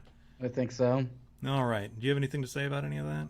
No, I mean, I just, it makes me shake my head. I think it should be noted that there are a lot of people that are supporting this. Like, man, like, it's easy to, like, appreciate celebrities and icons and whatever, and, musical artists, and go, man, their music's great or whatever. But, like, there are people, like, I saw this, but, and I'm sad to admit this because I'm a huge fan. Taika Waititi is like one of my favorite directors right now. He kind of came out of nowhere and started doing some really good movies.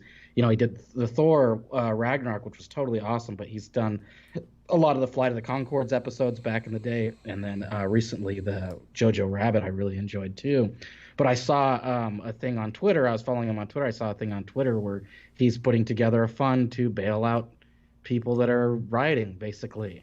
And I was just like, I shook my head like, man, like, I really enjoy your work, and now I feel like I don't respect it as much anymore. Yeah. And so I think it should be noted that, like, these people are out there supporting this, and, like, it's one thing to support protesters. It's another thing to support, like, violent behavior and, like, wanton destruction, Brooklyn Nine-Nine, the folks from Brooklyn, I'm going to ruin this for you, too, because I know you like Brooklyn Nine-Nine. I do like that show. They actually put together like $100 million for, or no, I'm sorry, not 100 million, millions of dollars, I'll say, because their argument was, well, we play police on TV, we should contribute, we should do our part. So they came together and somebody please fact check me because it's in the millions. They put together money and they're donating it to the bail funds for these protesters. Minneapolis and elsewhere. Right. But yeah, it was the chick who plays Rosa, right? She was the one who was very vocal about it online or on Twitter. But it became a thing. Like, if you play a police officer on TV or in movies, you should donate some of your earnings to these people who are protesting police. That was their argument, and they've been doing that. And the fucked up thing is they're donating not just to those things, but also you can see on their receipts they're donating to Democrat super PACs. So Right. again, not surprising to see them donating to Democrat super PACs because they're all owned and the puppet masters. Yeah, that's right. But anyways, Antifa. Oh, there was somebody said something in the chat that I wanted to revisit. There were some funny things. Mike said he's Jabba with stubbies, the guy that we were talking about earlier, and King Cracker called him General Ferret. I don't know. But then, oh yeah, Naso said there is data that shows mental illness is overrepresented on the left, and compared to the center and the right. Now, the one thing I saw about this was they were talking about how if you shut down certain parts of the brain, they were able to remotely shut down certain parts of the brain. They were able to have people more not ignorant. What's the word I'm looking? Well, pacified, yes, maybe pacified. They basically stopped believing in any kind of religion or any kind of they lost faith in a higher power.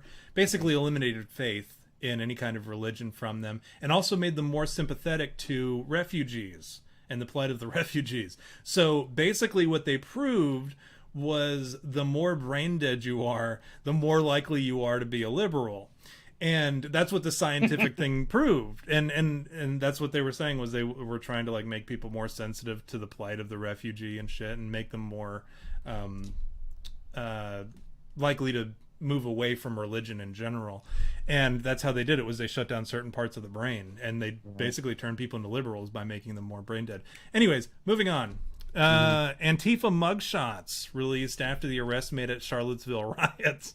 Now look at these guys. I hope you guys have like the ability to like maximize your screen and shit, because V, I know you're like limited to the small version of it, but these guys are hilarious.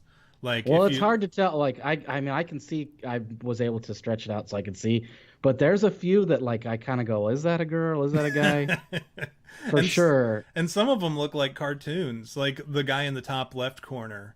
There is some diversity in this crowd. You can see that the second, so basically, let's see, the second from the top on the far left, that guy's Hispanic.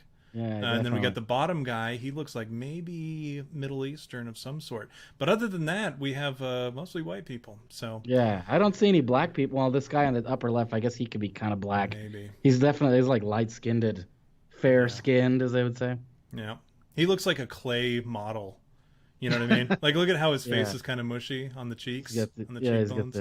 But he's also got a head that's built like it was smushed by a TV as a child. But look at this girl, top middle row. Mm-hmm. I mean, is that a girl? I don't know if that's a girl, but the hair color, she just looks like the poster child for teen angst. Like, I was gonna say, remember on Super Mario World when you like jump on those little football players and they go, yeah. You know, that's what she looks like. Yeah. Oh, and then what about second row from the left, third one down? Look at that guy, girl. It's hard not to laugh at any of these. I don't know if that's a guy or I couldn't. What about two over to the right from that? Yeah, that's probably a girl, right? I don't know, man. No, look at the sideburns. I think that might be a guy. Oh yeah, huh? Yeah. I didn't see that. I didn't notice that. And you can kind of see, well, it looks like the shadow of an Adam's apple under there. It's hard to tell, but the guy next to him, look at those angry eyebrows. The shadow of an Adam's apple. Yeah, like that's the thing about these kids is like they're so feminine. Like even when they have beards, you're like, I don't know, man. Yeah, like, well, you know what they say about beards? It's a good way to hide a weak chin. That's true. If I was Antifa, I'd for sure grow a beard, because then like I could pretend like I wasn't Antifa. You know what I mean? This didn't I I feel tell like you? stubble is just far more masculine. I always do the stubble, you know, like I shave my beard down to a one, and then it grows back in like second. Like remember that SpongeBob when he goes, "This is how you grow a mustache," and then he just goes, and it I just pops out. I thought you guys just That's had some salad for lunch. This is how you. This is a mustache. yeah, that's what my beard does. So I like always have stubble. I feel like that's far more manlier Stubble because is it pretty just shows cool. that your hair grows really fast. You know what? I could grow a beard in like a week, like a full ass beard. You know what? Women actually. There was a study conducted, and women actually prefer a man with, and I want to say it was 5 days of growth. That was like the perfect amount of stubble, which for you would be different than, but like the average 5 days of stubble. So probably whatever you're running around with, what they want is they just want proof that you can grow a beard and that you take care of it. That's all they want. They don't Yeah. want what I have. Like what I have is like a hot mess. It's like a bird's nest. Yeah. I'm like Peter Griffin, where I have the Yeah. birds in my beard, and they're just or whatever. Right. Yeah. No, I actually straighten my beard, and it's pretty funny because I end up looking like a wizard. But when it's not, when I don't straighten it, it's all Gandalf. curly. Yeah, I'm Gandalf the Brown because of my brown beard. Let's So what see else here. we got? So we got the Antifa getting pooned. So I guess we're on to the arresting, getting arrested, and then we'll end it with Antifa getting beat up. All right. We have here, this is a good one. This gentleman was arrested for protesting. I don't know if you can see his shirt there. Beta cuck for life. Some jokes kind of write themselves. I didn't even What have a to lead in gay. with that one. That's what I don't get about these kids. It's so funny when they talk about how they like they allow their wife, or they like to have their wife banging other dudes and they get to watch or whatever. And that's the literal definition of a cuck, is where you let like Yeah, another yeah. guy fuck your wife and Yeah, you yeah. watch. And but there was one I was reading, it was on a Reddit, I don't remember if it was like a "today I fucked up" or whatever, or like it was some kind of one of those things where they tell a story about something that they regret. And this dude, he had his wife, he let his wife, I guess he wanted her to, whatever. I don't know the cuck lifestyle. He wanted her to fuck this other dude. Turns out his wife's new boyfriend is a Trump supporter. So this dude was fucking furious that like this Trump supporter came in and is fucking his wife and is making his wife happy for the first time in years. And so this dude came to Reddit to bitch about it, and and this Trump supporter That's is putting awesome. in work on his wife for him. Here's a couple more getting arrested here, a couple chicks or whatever. Look at that one in the back getting arrested too. You can tell she regrets it. This one in the front is kind of like probably indifferent, but she's got like a massive nose. Look at that nose. It doesn't even fit under the mask. That's a big. I thought I had a big nose. Well, I know I have a big nose. Oh, and then apparently there was some struggle. And look at this guy about to get power bombed too on the right with his underwear showing. Yeah, that's gonna be a good after shot. Put him down on his head. And then we've got a burqa here. Burqa Muhammad Jihad. Look at this guy in the background too, this heavy fella. It looks like Kevin Gillespie for the cook guy. You know Kevin Gillespie?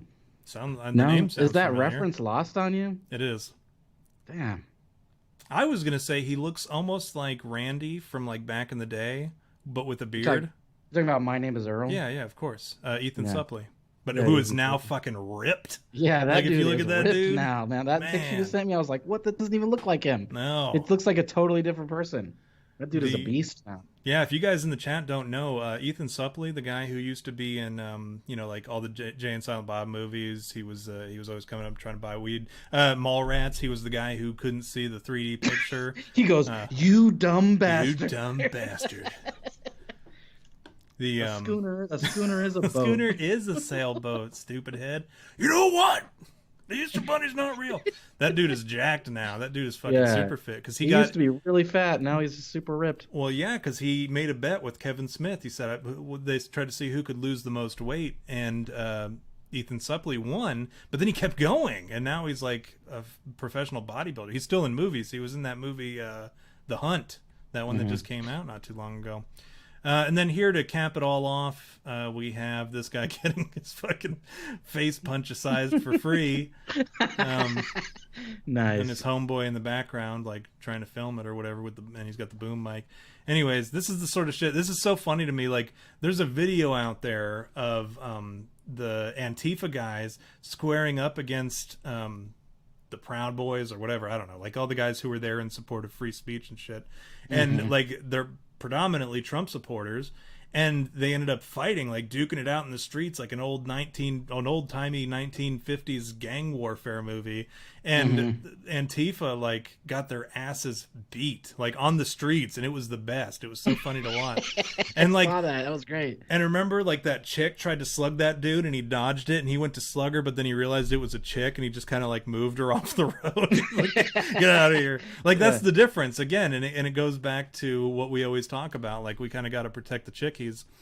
And and that's the difference between our morals and theirs, is they're like willing to fucking, you know, burn down buildings and shit to harm the Black Lives Matter movement. And you know what, I don't know, anybody in the chat, do you guys want to hear my son wanted me to read his newest creepypastas. Do you guys want to hear them? We have a couple short ones. Do you want me to read them real quick before we bounce out of here? Let me know with a thumbs up or an okay or something in the chat. V, what do you think? Why don't you talk while we're waiting? I was going to ask if we were going to receive an update to what's going on with dentist.exe. Know, that's my favorite of your son's creepypasta is dentist.exe, because I think that's the coolest like name for anything. Like there's so many possibilities with that title. Like that could be a movie. I'd watch a movie called dentist.exe. To be honest. Well, I told you I drew that, or I showed you I drew that picture, right? Yeah.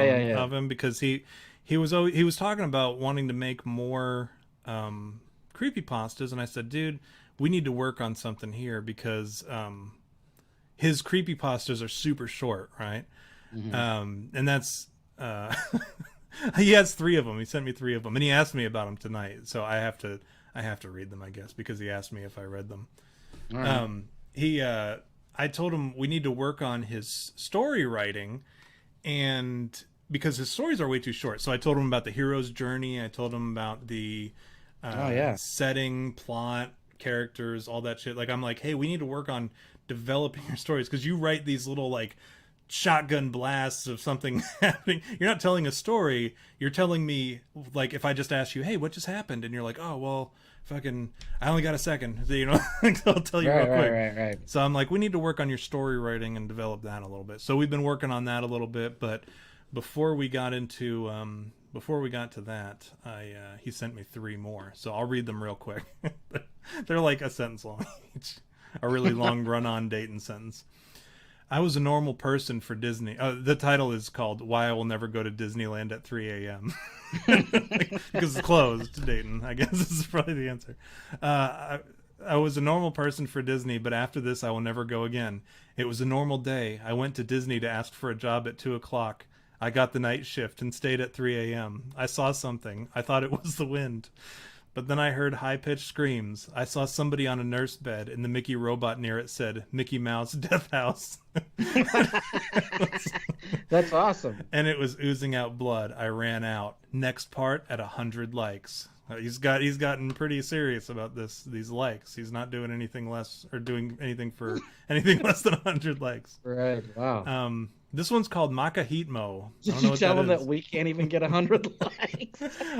Well, you know what? I'm gonna tell him anyways that he got 100 likes. I'm not because I whatever it takes for him to feel good. That's why I won't let him do his own streams and shit, because I don't want people to ruin his innocence and be like, "Fuck you, faggot." You know, yeah. I'm like, I gotta protect him from that. So of course I'm gonna tell him 100 likes.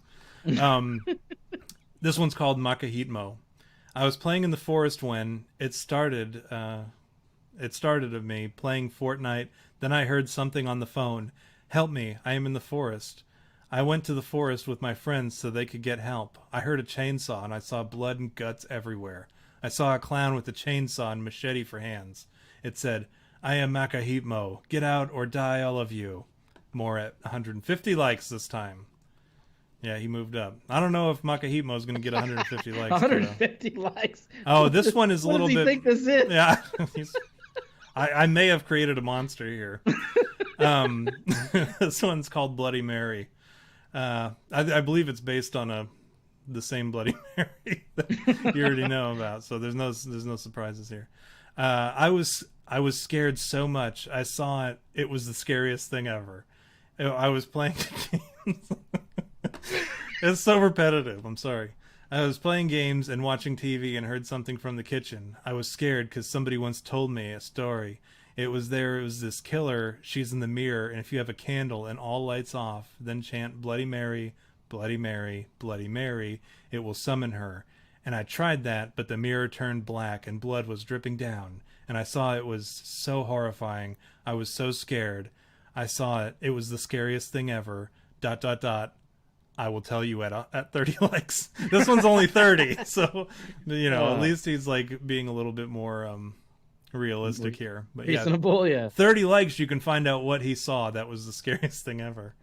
Anyways, I'm gonna go out on a limb and say it was Bloody Mary. That's my guess. I don't know. Like, let's I don't want to ruin it for you. I know how it ends, but. You privy to that. I have that sort of information, but yeah, I told him that we could maybe draw his creepypastas as like short little, because I was like, I could do that because your creepypastas are so fucking short. I can draw them, like I can draw them real quick for you, and so that's why I drew Dennis.exe. I drew it when I was like in the middle of the night and he was already asleep. I left it on his bed for him in the morning, and then he came in and he woke me up. He's like, "Hey, did you draw this?" And I'm like, "No, I don't know who drew it." Like, must have been the fucking Tooth Fairy who normally draws you pictures and shit. All right, you got anything to say, V? How do you want to close this out? I don't know. I think we should just clarify that we do not support Antifa. In case you didn't know, we're against it. Yeah. No doubt.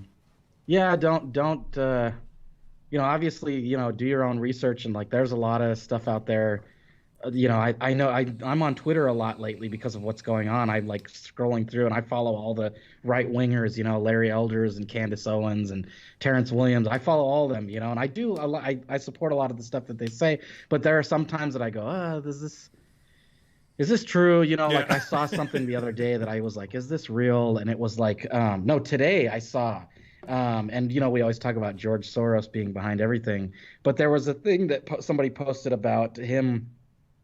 They found that he had donated like $1.9 million to Antifa, but then there was like nothing else to back it up there. And I was like, okay, like I see what you're trying to do. You're trying to make this a conclusion, so that it just is, but at least give me some evidence. Like I'm the type of guy that I go, yeah, I'll get behind that, but give me some evidence first, Right. But so I'm not saying like to just listen to us or anything. I'm not saying that. I'm saying, do your own research and figure out what you. I'm going to break it to you. I'm going to be the one to break this news to you. Nobody listens to us. Oh, yeah. I forgot about that. Good point. Well, fair enough. In that case, don't forget to follow us on Twitter and, at @V_@Weenus or at, what is it again? And then Tom's V_WEENIS. Yeah, there it is. And then our you had me at Bigfoot other Instagram and it's on the on the screen when my thing comes up. Don't forget to follow those and send us messages and stuff. We usually always respond, because we don't have a lot of so it's not like we have to sift through emails or anything. So yeah, it's not like we're hot chicks DMs or whatever. We get an instant message and all of a sudden we're like, huh? Like why is there a one next to that envelope picture? Exactly. Yeah, no, I'm totally anti-Antifa. That was what I told you the other day. I was like, I think it was you, or maybe it was my neighbor, or maybe I was just cussing, or maybe I was just cussing into the void or whatever, which I often do.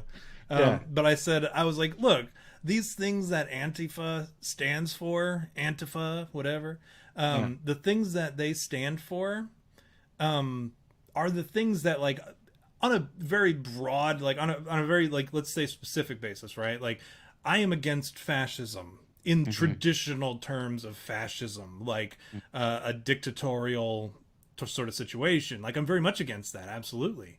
But when everything becomes fascist, nothing is fascist. And if like the things that they're sitting here trying to fight against is what defines Antifa and anti-fascism and anti-fascist action, then I'm a fascist, I guess, because like I fucking hate all these things that Antifa stands for.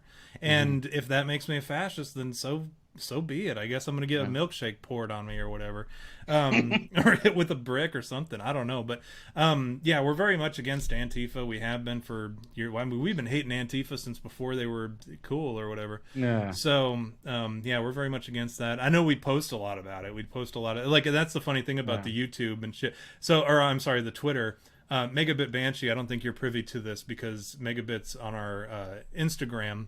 Oh, okay. And he you know, so he doesn't get to, and on Instagram I feel like I only post like the tamest shit because that's where Dave Outlandish sees our stuff. So I'm like I post very like, you know, funny shit that I know isn't going to get him in an uproar, and then because I just don't want to fight with him or whatever, right. But on Twitter I'll say whatever the fuck comes into my mind in the middle of the night or whatever, which has gotten me into some trouble a few times, right. But yeah, like that's where we put out a lot of shit that's like anti, like whatever comes across our minds, like that black screen shit that got me in trouble. What was the other thing that when I was making fun of Q and QAnon. Oh yeah, and I got fucking suspended immediately when I posted that shit. Yeah, if you follow us on Twitter, you'll see all that cool shit. So recommend doing that. If you haven't already, subscribe to the channel, give us a thumbs up or thumbs down. Either way, I'm going to tell Dayton that you gave him the 150 thumbs up that he wanted. So I appreciate you guys hearing us out, and especially staying with us through the whole chaos at the beginning of the show. Thank you for that. Thanks for tuning in. Thanks for all your guys' support. We we love the hell out of you. Anything else that we had to say, V? Was there anything? Oh, you know what? Don't forget to arm yourself. If you don't own a gun, get a gun, man, because if these people do come into your neighborhoods and your towns, then you have every right. Like, this is something like, and just to end with, recently I started doing the process to get a gun myself because it's actually kind of hard here in California, even for a veteran, even for myself as a veteran. But make sure you get a gun, get arm yourself, because they're always saying they're going to go into your neighborhoods or whatever. And I'll tell you this, man, there's this thing called justifiable homicide. And if they enter your house and it's a felony and they plan to do harm, you are in your rights to put that motherfucker down. So keep that in mind, if anything happens. I'm glad to know that a lot of our audience is probably pro-gun anyways, or at least pro-Second Amendment. So the funny thing is that's my piece. You have to like be in your house and shit in California in order to kill somebody, like, and protect yourself. In Kentucky, you could be in the middle of a church, just hanging out, standing there picking your nose, and if somebody comes up on you and you blow them away, as long as you feel like your life was threatened, we have stand your ground. Like, you don't have to, because there's like the duty to retreat, duty to, there's a couple other ones, but duty to retreat is a big one. And sometimes it only applies in your car. Like, I think in is it Wisconsin? I think you have to be in your car in order to kill somebody and not have the duty to retreat. But otherwise you have to like try to retreat. And if you can't prove that you couldn't have gotten away safely from the assailant, then you could be in a lot of fucking trouble in a lot of places. Kentucky is just stand your ground. You could be in the middle of like somewhere where you could easily get behind something. And if you blow somebody away, as long as it wasn't premeditated and you legitimately feared for your life, there's no questions asked. They don't even arrest you. They're like, all right, cool, self-defense. But yeah, that's what's frustrating about certain states is they have like those very specific, like, you have to check all these fucking blocks before you can shoot somebody. But here I'm like, I told Leslie that the curfew's in order, or in effect, for the rioters' protection, not mine.